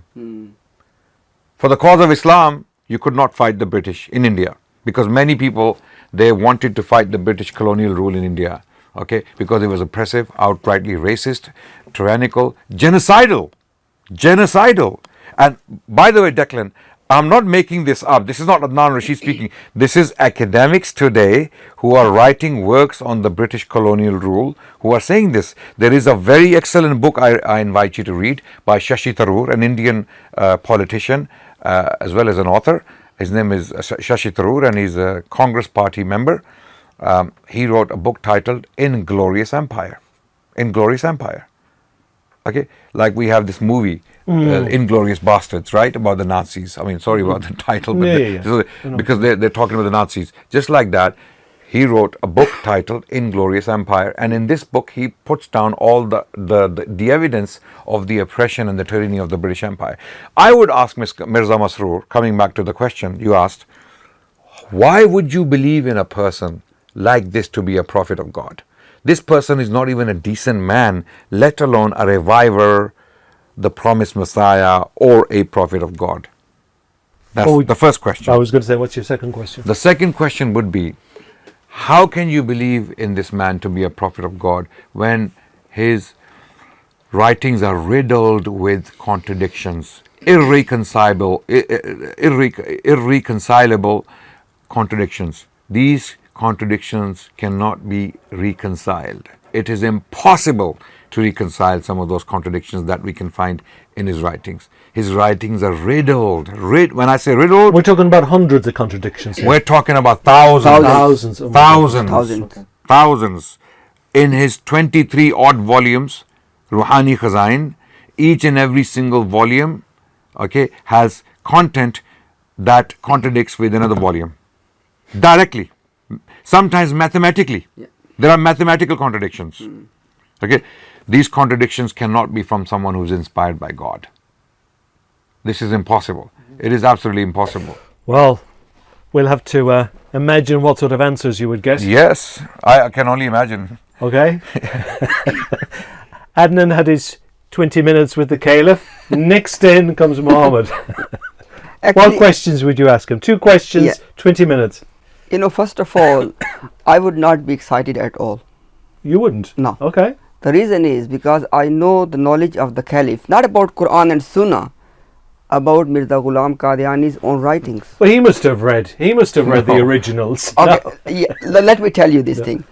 If I say that he knows 5% of Mirza's work, that will be exaggeration. Really? Yes. And again, this is not an exaggeration. What he said is not an exaggeration. I thought he... And really? We can give you evidence. The thing is, Declan, now there are 2 ways. Well, would he not be interested? I mean, if my great-grandfather was a writer, I would devour every word. I met one of his frontmen. I met personally one of his frontmen who accepted Islam with us. Again, his identity is secret because he doesn't want to reveal his identity. Okay, he said he had private, personal meetings with Mirza Masroor, and he believes that Mirza Masroor does not believe in this religion, or that Mirza was a prophet, or that Mirza was a prophet. This is coming from the mouth of a person who has had private interactions with Mirza Masroor. Now again, this is the reason I would not be excited. So, if you still want me to give it a try, I can try, okay? We can give you examples. He made public statements yes. that contradict Mirza Ghulam Qadiani directly. Okay, example now, because just to put things in perspective. There's a discussion happening between Mirza Masroor and the congregation in front of him, and he is surrounded by the Murabbis and the senior people as well. And the question in discussion is about the children which were born between Joseph the carpenter and Maryam or Mary after the birth of Jesus. Now Mirza Ghulam Qadiani has clearly written, he said that after this birth of Jesus, they had intercourse, and these were the children born of the other intercourse. And now, in spite of the fact that the marriage was illegitimate, illegitimate according to the law of Moses. Yeah, there was another caveat, obviously. We discussed this last. Now the thing is, I was surprised. Number one, Mirza Masroor did not know that Mirza Ghulam Qadiani has written about this marriage, while Mirza has written extensively on this one. Number one. So the son didn't read the father's writing. Exactly. Now the second thing is, no, he's not only the son. He's not only a great grandson. The Khalifa. He is the Caliph. He is supposed to be the face of the religion. No, of course. Yeah, and he doesn't know basic things like this, on which Mirza was writing extensively. A second interesting thing is, Declan, in that gathering, obviously, just imagine the missionaries or the knowledgeable people around Mirza Masroor to cover up if he makes a mistake should be very highly qualified, right? None of them knew this. So this is Very embarrassing, isn't it? Why would I be excited if I'm given an opportunity to sit and ask him a question? absolutely. And what questions, I what thought- answers are we I expecting? thought this was going to be a really good question. I thought, oh yeah, you jump at the But I- chance I and would meet them, take- and that's. But guess what? Guess what? You know, despite Yeah. my disappointment or frustration I already have, I would ask him not two, one question. Okay. That Mirza Ghulam Qadiani is supposedly the awaited one for the entire humanity. Yes, 7 billion of us. Yes, be Currently. be it Hindu, Yes. be it a Jew, And he came to save us. yes, Yes. and be it a Christian or a Muslim. Buddhists, Now everyone, yeah. our question is, we want to see the evidence, Mr. Caliph. Any letter you have written to Modi. We see Okay. that. We need to see everything. For example, okay, Yeah. when was the last time or the first time or ever you wrote to Modi that Mirza Ghulam Qadiani was second coming of Krishna? If you don't believe in him, you will burn in hell. I mean, if Krishna is the Hindu deity. now, one of the- now, one the, of the- now the problem here is, if they Mirza did claim that, yeah, by the way. yeah, He claimed to He be. claimed to be the Krishna. second coming The avatar of yeah, Krishna. yeah, He used the word avatar. yes, avatar. And he also claimed to Yeah. be the soul of Muhammad. Yeah, just to complete. Not the soul. I mean, this is a he actually Embodiment. came to be the embodiment, and his son claimed that he was very Muhammad. Yeah. Now, just to complete my question, himself Mr. was Caliph, Muhammad. you know, so Gets very confusing, Adnan. Yes, Yeah. more than confusing. So the you quest- so you the need que- more than one brain to Yeah. develop all Yeah. this. so the question is, if you believe, Mr. Caliph, that Mirza Ghulam Qadiani was the savior for Hindus and he was the reincarnation of Krishna, Right. is it not your responsibility, divine responsibility, to write to Modi to tell his people that believe in Mirza as Krishna or you will be doomed to hell? Why not doing that? That's a good question. Yeah. Secondly, I would ask him, at the end of the day, Mirza is a promised Messiah, okay, and awaited Messiah for the Jews as well. I want to see that letter which Caliph has written or is thinking to write to Netanyahu or the Jewish rabbis to tell them Mirza Ghulam Qadiani was the Messiah you are waiting for. You don't need anything to slaughter anything. Mirza has already come. Believe in him. Why they are not doing that? And lastly, the point is, why Mirza Ghulam Qadiani's Caliph Mirza Masroor is not writing to the Pope, I was going to. I was going to say that. to that's the occurred Pope, To me, absolutely. to the Pope, that Mirza was the second coming of your Isa, Jesus Christ, and if you don't believe in that, you will burn in hell. Actually, I have to give it to Imtiaz, brother Imtiaz, that this question never crossed my mind. It's a very important It question. is, yeah. You have to write. No, it this- down. It is. I mean, if you really truly believe that your Your prophet, man is all of that. yeah, if your prophet is universally Savior. is a universal is Well, a he needs to universal have a savior. meeting with the Archbishop of Mirza Canterbury as well. Mirza for Ghulam the Qadiani, Mirza Anglicans. Ghulam Qadiani literally said, he said, I am the last savior of humanity. No. Now the problem is here. Now there are two things. Okay, if they are not writing these letters to Modi, to Netanyahu and Rabbi and to Pope, it shows us one thing: they do not believe in Mirza's writings. Yeah. They don't have the confidence. And the thing is, he's dead 116 years now, as I Yeah, said. yeah. They've had a long time. You know, it's not as if he recently passed away. Exactly. And second thing is, now how come that they are telling their number, etc. We want to see the Jewish converts to Ahmadiyya. Well, Produce one. Absolutely. I Look, think you might have to wait a little on that one. yeah. And if you look at the life of Prophet Muhammad sallallahu alaihi wasallam, he sent letters to the Persian emperor. Yes. He sent letters to the Byzantine emperor. Emperor, yeah. He sent letters to the patriarch of Egypt, Yeah. Patriarch Cyrus, Yeah. who received a letter from Prophet Muhammad inviting them to Islam. Heraclius, the Roman emperor, he received a letter from the Prophet Muhammad inviting him to Islam. And he warned him that if you do not accept Islam, the sin of your people will be on your back. Yes. It will be on your shoulders for rejecting Islam, because they will die Yeah. as disbelievers. Yeah. Because Declan, look, we can disagree with each other, but as a principle, obviously you believe as a Christian, I would say, that Jesus Christ is the Savior. If someone does not believe in him in this position, he is going to hell. Okay, but the problem is, if Mirza was that Savior as well, why aren't they telling to the Pope and to all of the rest of the humanity? We need to Why know. they hiding? All they are doing is they are just swearing it as not an Imtiaz, or rest of our Muslim scholars. Well, who do they call true believers? Because when I wrote the Lahori book, Yeah. you know, the Lahoris told me, you know, the breakup between the two yeah. communities after the death of the first caliph, and when Maulana Muhammad Ali met with the second caliph, Yeah. and when they had a disagreement, Yeah. the second caliph, if correct me if I'm wrong here, he said to Maulana Ali that if people didn't accept his father as the promised Messiah, a prophet and a promised Messiah, that they weren't Muslims. That's correct. That's correct. And Even, and he put this little caveat to it, Yeah. even if they have never heard of my father. definitely, that's correct. And guess what, Declan? My thesis, which will be published next year by March, which is on this very topic, excommunication of Ahmadiyya on rest of the Muslim Ummah, the Muslim nation in its entirety. Now, just look at the terms they use. If they are true Islam, then by necessity the rest of the Muslims are on false Islam, because something in comparison to truth has to be falsehood. So there's nearly 2 billion mainstream Muslims in the world. On falsehood. Yes. Okay, number one. Number two, if with regard to this conversation between the second caliph and Maulana Muhammad Ali Lahori, that they actually they have an evolution of their stance on excommunication. In the beginning, they were very open. When Mirza Bashiruddin Mahmud was saying all of that, he was writing books on this very topic and telling everybody that if you don't believe in my father as a prophet, you are a disbeliever, end of story.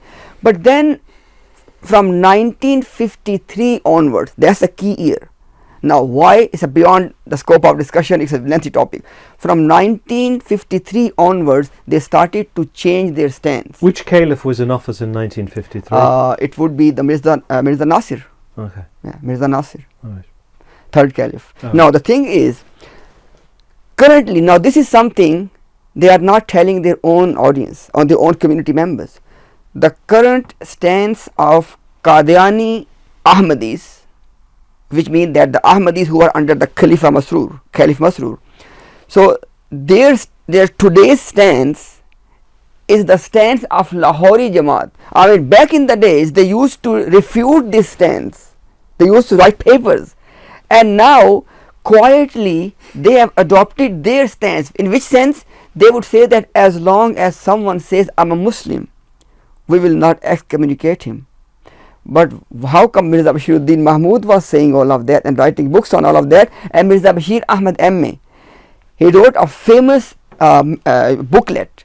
It's called Kalimatul Fasl, which deals with this very topic, that if you don't believe in his father as a prophet of God, you are disbeliever in the same sense as you do not believe in Prophet Muhammad sallallahu alaihi wasallam. Now just imagine, if somebody says that I don't believe in Nabi Muhammad sallallahu alaihi wasallam, this person is an outright disbeliever.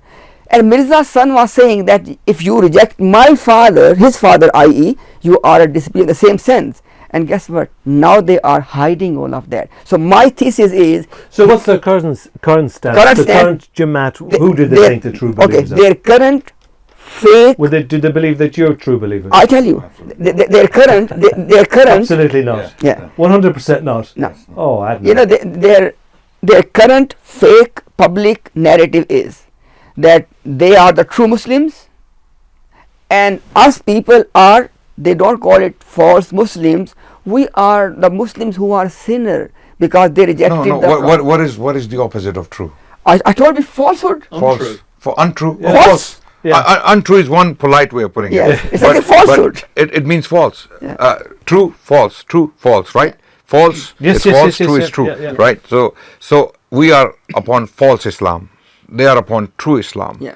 And how do we know they're claiming this? Their YouTube channel is called this. True Islam UK. True Islam UK. Absolutely. They always claim that we are upon True Islam.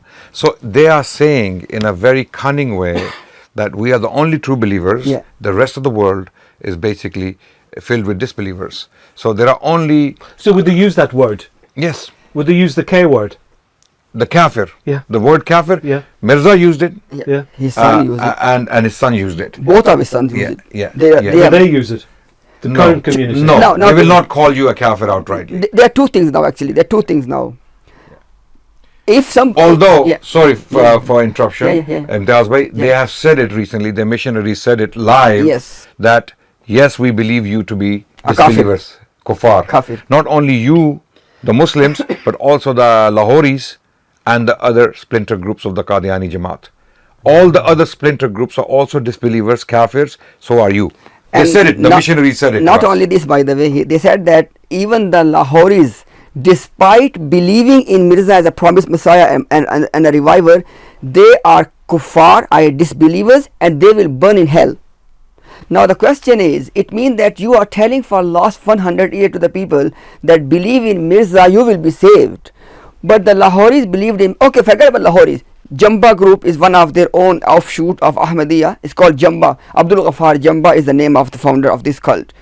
Now he says Mirza was a prophet, he was promised Messiah, he was the Mahdi and reviver. Now our question is, Mirza was saying that believe in me, you will be saved. Now Abdul Ghaffar Jamba and his group, they believe in all of the rest of the Islam, and they believe in Mirza as a prophet, as a savior and everything. You are still saying they are disbelievers, they will burn in hell. The question is, then what is that condition which one has to fulfill in order to be Muslim? Whew.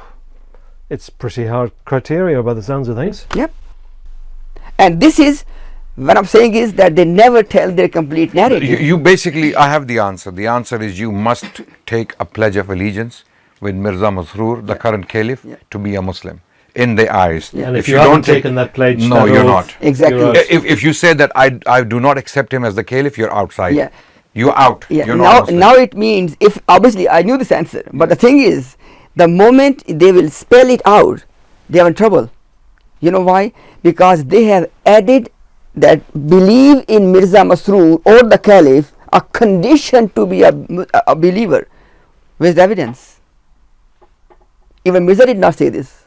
Even Mirza himself did not say this, that in the future, if you don't believe in my caliphs, you'll be a disbeliever.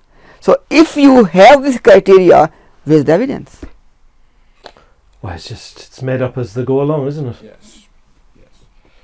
And But the interesting thing is that if there's about 1 million of them in the world, Yeah. so there can't be any other believers outside course. of that. By That's necessity. the criteria. Yeah. Absolutely. Yeah. And only those believers Yeah. within true Islam will go to heaven. That's right. Yes. And the rest of us are completely doomed. Yes. Yes. Wow. Yes. There's going to be a lot of space up there, isn't there? Yes. Absolutely. it's gonna be By, empty. by their standards, yes. Absolutely. They're going to have the place all to yeah. themselves. Yeah. Yeah. Absolutely. And they have no legs to stand on when they claim this, because they have utterly failed to save humanity by this virtue. Okay, Mirza Ghulam Ahmad Qadiani was an utter failure. For 100 years, his Jamaat has absolutely failed to save humanity. Millions of people have gone to hellfire. Hundreds of thousands, okay, they haven't even received his message. We can say about mainstream Islam that everyone in the world knows about it. The message has reached, right? The case has been established. But with this cult, they have utterly failed to do the job, despite the fact that they have the money to do so. They have newspapers, they have TV stations, they have everything, right? Yeah, but they have actually failed in their job to take the message to humanity. And by the looks of it, it seems to me that they are already on the decline, and they will be. Our prediction is within the next 5 years, the cult will be. Really? That's short? Yes. Okay. Yes. Wow. And then this is not because we are being over ambitious. We believe the way the rate things are going now, and the way they're avoiding our questions, and they're running away from us. And this is the time. This Yeah. is the time to Yeah. speak, isn't it? Yes. Oh, yes. Yes. This is not Well, the time this- to shut down. This is discussion. why you have your seminaries. This is why you train your missionaries. You pay them lavish. You pay them handsome salaries. Yeah. They get a house from the Jamaat. They get free medical. They get the fees for the children, and they get a status in the Jamaat of being someone very, respected. So why are you feeding these people if they're not able to defend your faith? Yeah. Right? And they're getting paid for it. They are on money. The Jamaat pays them. Myself and brother Imtiaz, we're not getting any money for this work. We're not getting for the last 1 year. We are only saying this so that people understand and know that we're doing this out of our love and compassion and a feeling of sympathy for the common Ahmadis. We're not doing this to hate them or to promote hatred against them. No, we are doing this so that the common Muslims out there understand that the Ahmadis are victims. Yeah. Because what I said in the book, I said, I in the conclusions, the recommendations, I said dialogue. Dialogue is so important. Absolutely. And I also said translation. These arguments, it was almost futile. I just couldn't get my head around it. Between Lahoris and the Qadianis, arguing over various words. Is he a prophet? Isn't he a prophet? Yes, he is a prophet. No, he's not a prophet. And it all boiled down to translations of a few words. And I thought, well, in this day and age, you must get highly skilled translators that would be able to go through the kind of dialogue. The kind of dialogue, Declan, they want is where you ask questions and let them go on a monologue for 20-30 minutes to answer that question, and then you cannot counter. You cannot confront them. You cannot counter their answer. You cannot challenge them with Mirza's contradiction. Yeah. The moment you start challenging them with contradictions and absurdities and outright lies, they tell you you're a liar. You are against the Jamaat. You are promoting hatred against us. You are an extremist. They will go as far. They will go as far as to say you are an extremist. They have called people extremists for calling them Qadiani. When you call them Qadiani and not Ahmadi, okay, they feel it is an insult against them, even though their own prophet Mirza Ghulam Ahmad Qadiani on the title of Rouhani Khazain, the compendium, the collection, every volume, when you pick it up, when you pull it out, like I pull out this book, and it has the name of the author, let's say here. It says Mirza Ghulam Ahmad Qadiani. So if that's an insult, why are you writing his name like this on your books? Right? But they have actually reported people to the authorities. They have sent police to people's homes. They have tried to shut down charitable organizations. They have tried to shut down people by intimidating them by using the authorities. Okay? For what? Calling them a cult or calling them a Qadiani. Right? And cult, I can understand they take it as an insult. I can understand why they take the word cult as an insult. I can understand that. But Qadiani is a geographical reference to you guys. Okay? Lahoris are Lahoris because they're from Lahore. Right? Qadianis are Qadianis because they are from Qadian. And Adnan bhai, in our Muslim culture, people use, for example, with proud, they say that I am Makki. Yeah. Prophet Muhammad's birthplace, Mecca. They would say, I'm a Madani, the place of his migration when he went to Medina. Or I'm Lahori, I am... So there's no problem in that. So if Qadian is a blessed place and somebody is giving this as a reference to you... No, you'd be privileged to have it in your name, absolutely. You should be happy that people are calling you Qadiani. Yeah. Right? But they take it as an insult. We have so many scholars in the history of Islam who are known by the only name as a reference to their location. Imam Bayhaqi from Bayhaq, Imam al-Nawawi from Nawawa, okay? Imam, for example, the list goes on, Asqalani, Ibn Hajar al-Asqalani from Ascalon in Palestine, right? Qurtubi from Cordoba, from Spain, Qadiani from Qadian. Yeah. What's the problem? But they take it as an insult. So I think we should come towards the conclusion. Yes, because, two very quick questions. Yes. Two very, very quick questions, and then I'll wrap it up. Obviously, going back to the academic here who's recently read his works, Mirza Ghulam Ahmad's, you read the books.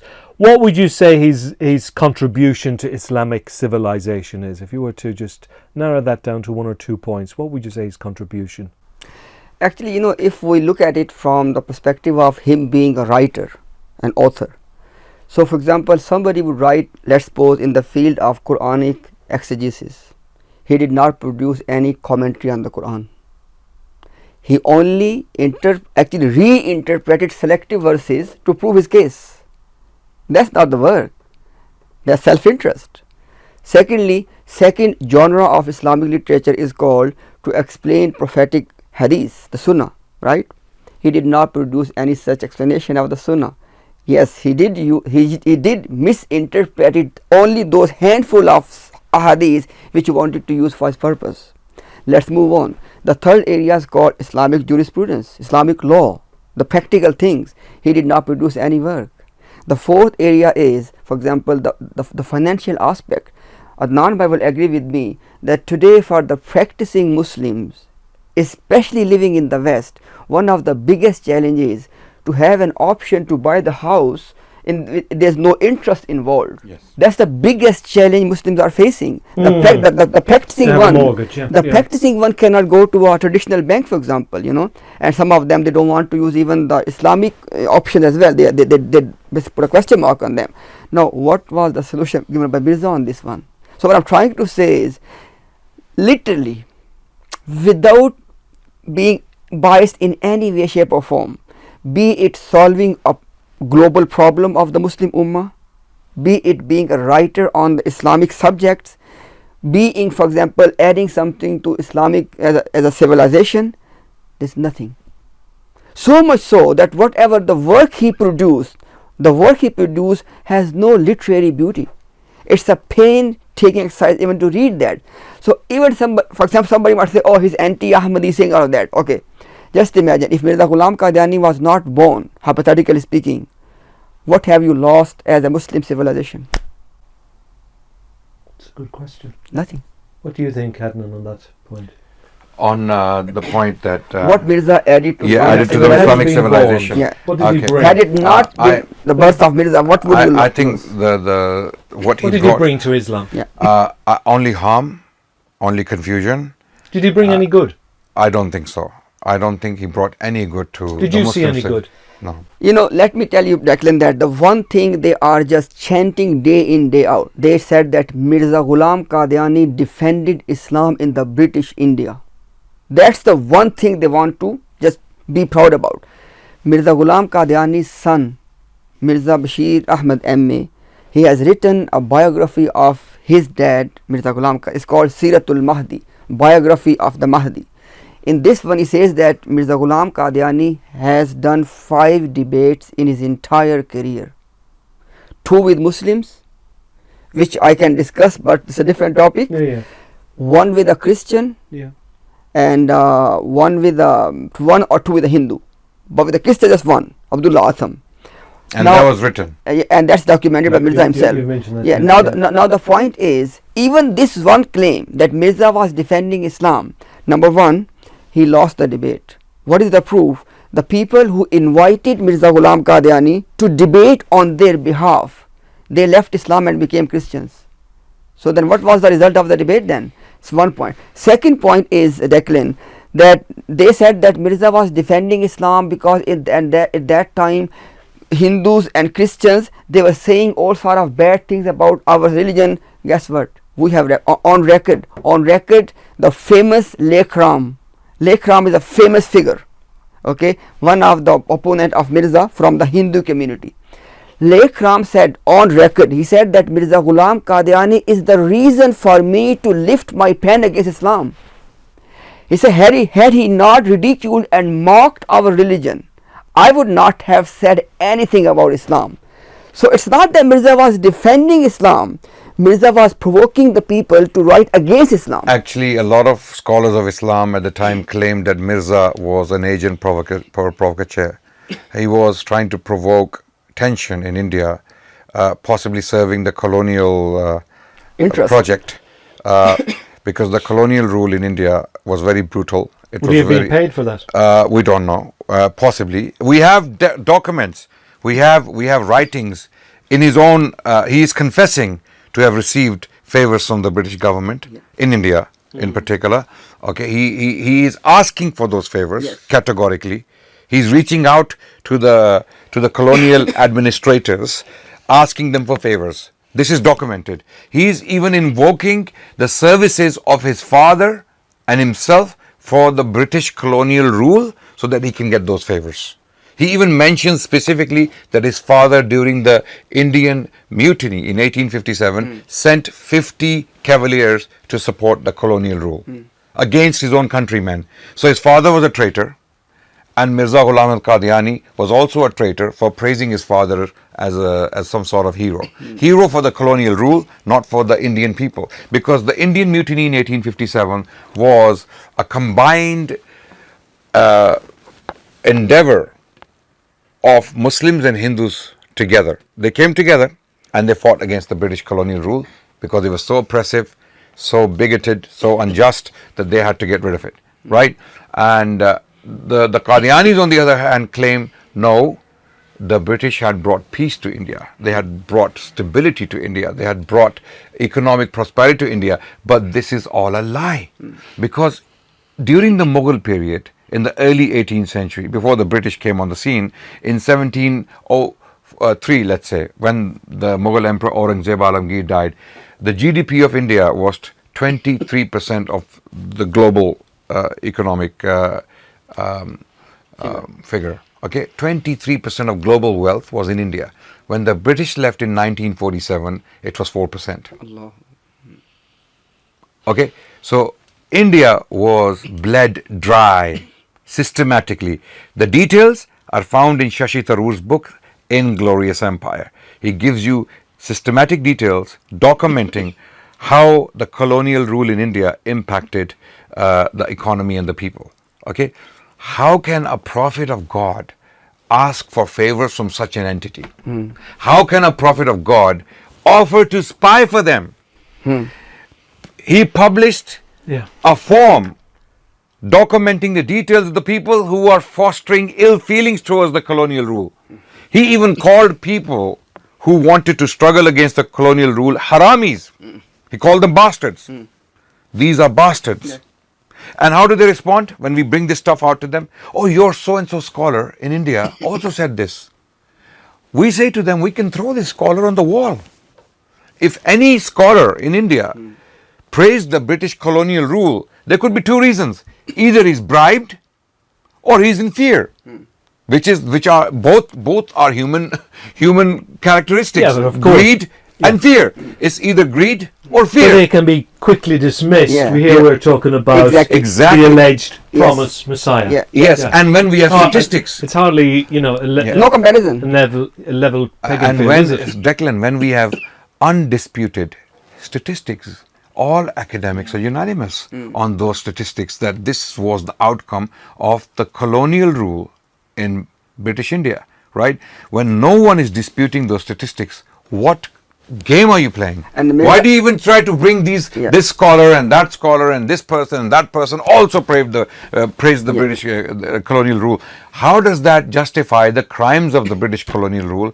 How does that justify a prophet of God working with such an entity? And fighting with them. Fighting with them, supporting them, Because giving them support, information. writing theological works to support them.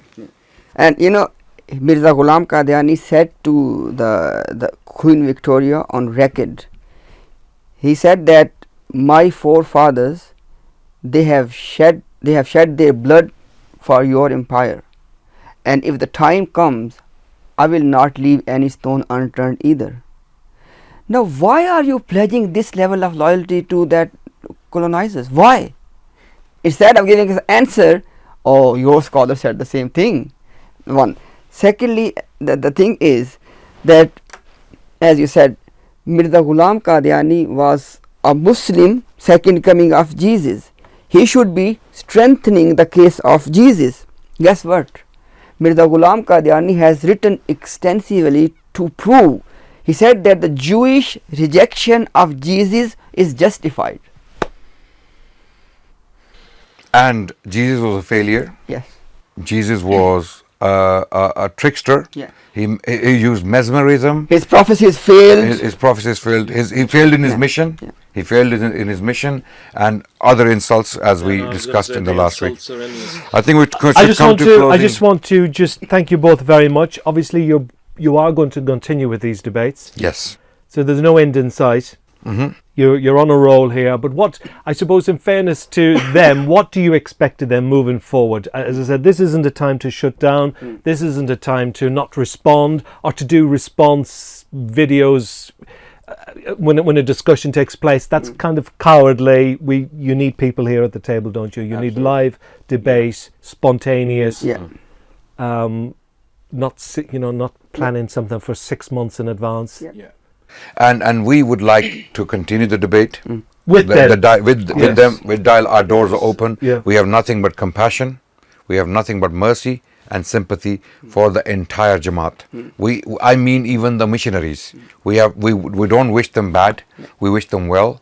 We if anything, we have sympathy for them. Even the Khalifa as well. Even the Caliph, we don't want him to go to hellfire. We don't want him to die upon this belief and burn eternally in hellfire or end up in a situation like that. So we have nothing but good wishes and good desires for them. For that reason, in that light, we want to continue with the dialogue. They have no reason to avoid us. They have no reason to ignore us. We're not abusing them.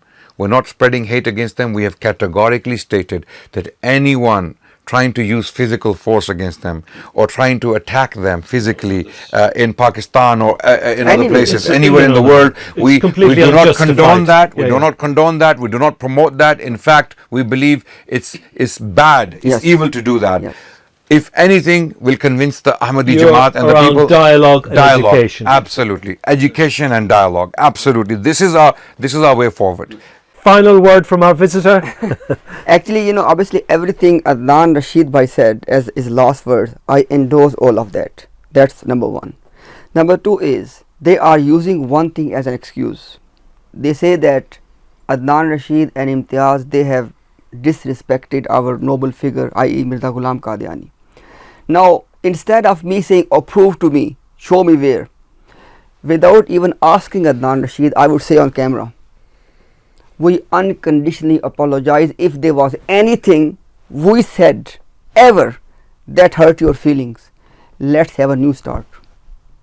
Let's have a new start in which all we have is civilized, for properly, moderated discussions in which you bring your case in an academic way, and we present our case and let the both communities see where's the evidence, and then let them decide. We both have theological positions on Mirza Ghulam Qadiani. Yeah. To the Ahmadi Jamaat, he is the promised Messiah. Yeah. Peace be upon him. That's how they pay their respects to him. Yes. Yeah. We have our theological position that he was Antichrist, and he was a liar. Yeah. We are willing to put aside our theological baggage and have a neutral position and call him by his name. Yes. In a dialogue, we will not use those terms that hurt your feelings. Yeah. We are willing to do that. Which is our belief, by the way.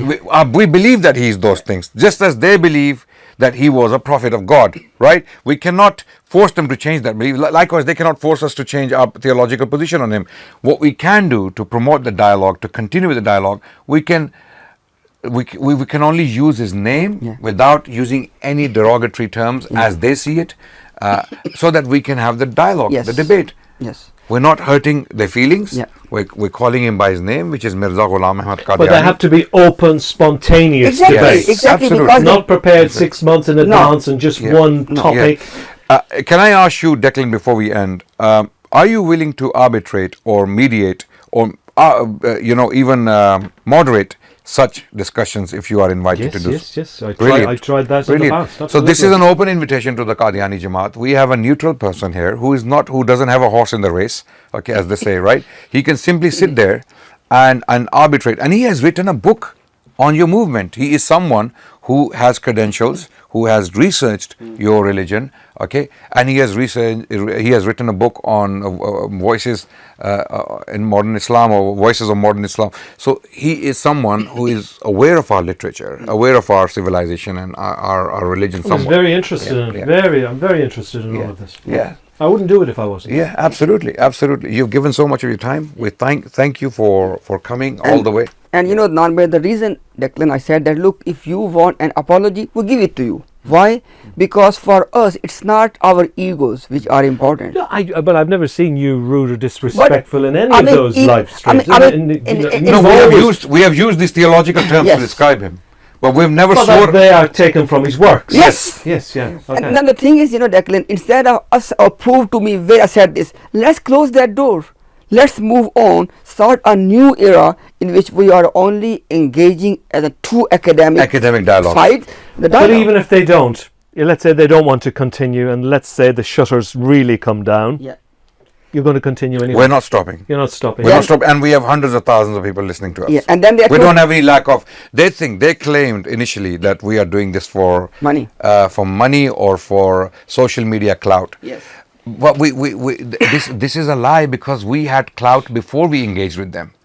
We had hundreds of thousands of people watching our videos before we engaged with them, so they are not bringing any special clout to us, right? We're not doing this for clout. And even for, you know, social media clout and views and likes and so forth. Well, that doesn't put money in your pocket. No, it doesn't. It might elevate your ego, but and there's a lot of hard work, isn't it? Just for a few views or likes, isn't it? You know, Declan, as you said, it's a lot of hard work. I would say that the places Adnan Bhai and myself are living, we can do a lot easier jobs to earn money than this research. Yes. Okay, there are many easy options for us to earn money. This is not easy option. Okay.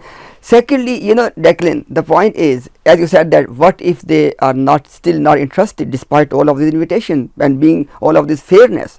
I would say then it necessitates two things. The common Ahmadis should then really think that why is it that despite all of those fair invitations, why is their Jamaat not interested in the dialogue? Then when they are telling to their own people, we want dialogue, they are not talking, it means they are lying. Number one. And number two, we're not going to stop. Yeah. And this is the golden opportunity to put their religion out to the world. We have hundreds of thousands of people watching. We have the following. They are watching. This is your chance. The audience, I mean, I've shown you evidence. 130,000 people are watching a video on a channel which has 7,000 subscribers. So we are giving you crowd on your channels. Why would you avoid us? Mohammed. Thank you very much, Declan. Pleasure to be with you. Thank you, Declan. Thank you very much. Thank you. Thank you. Thank you.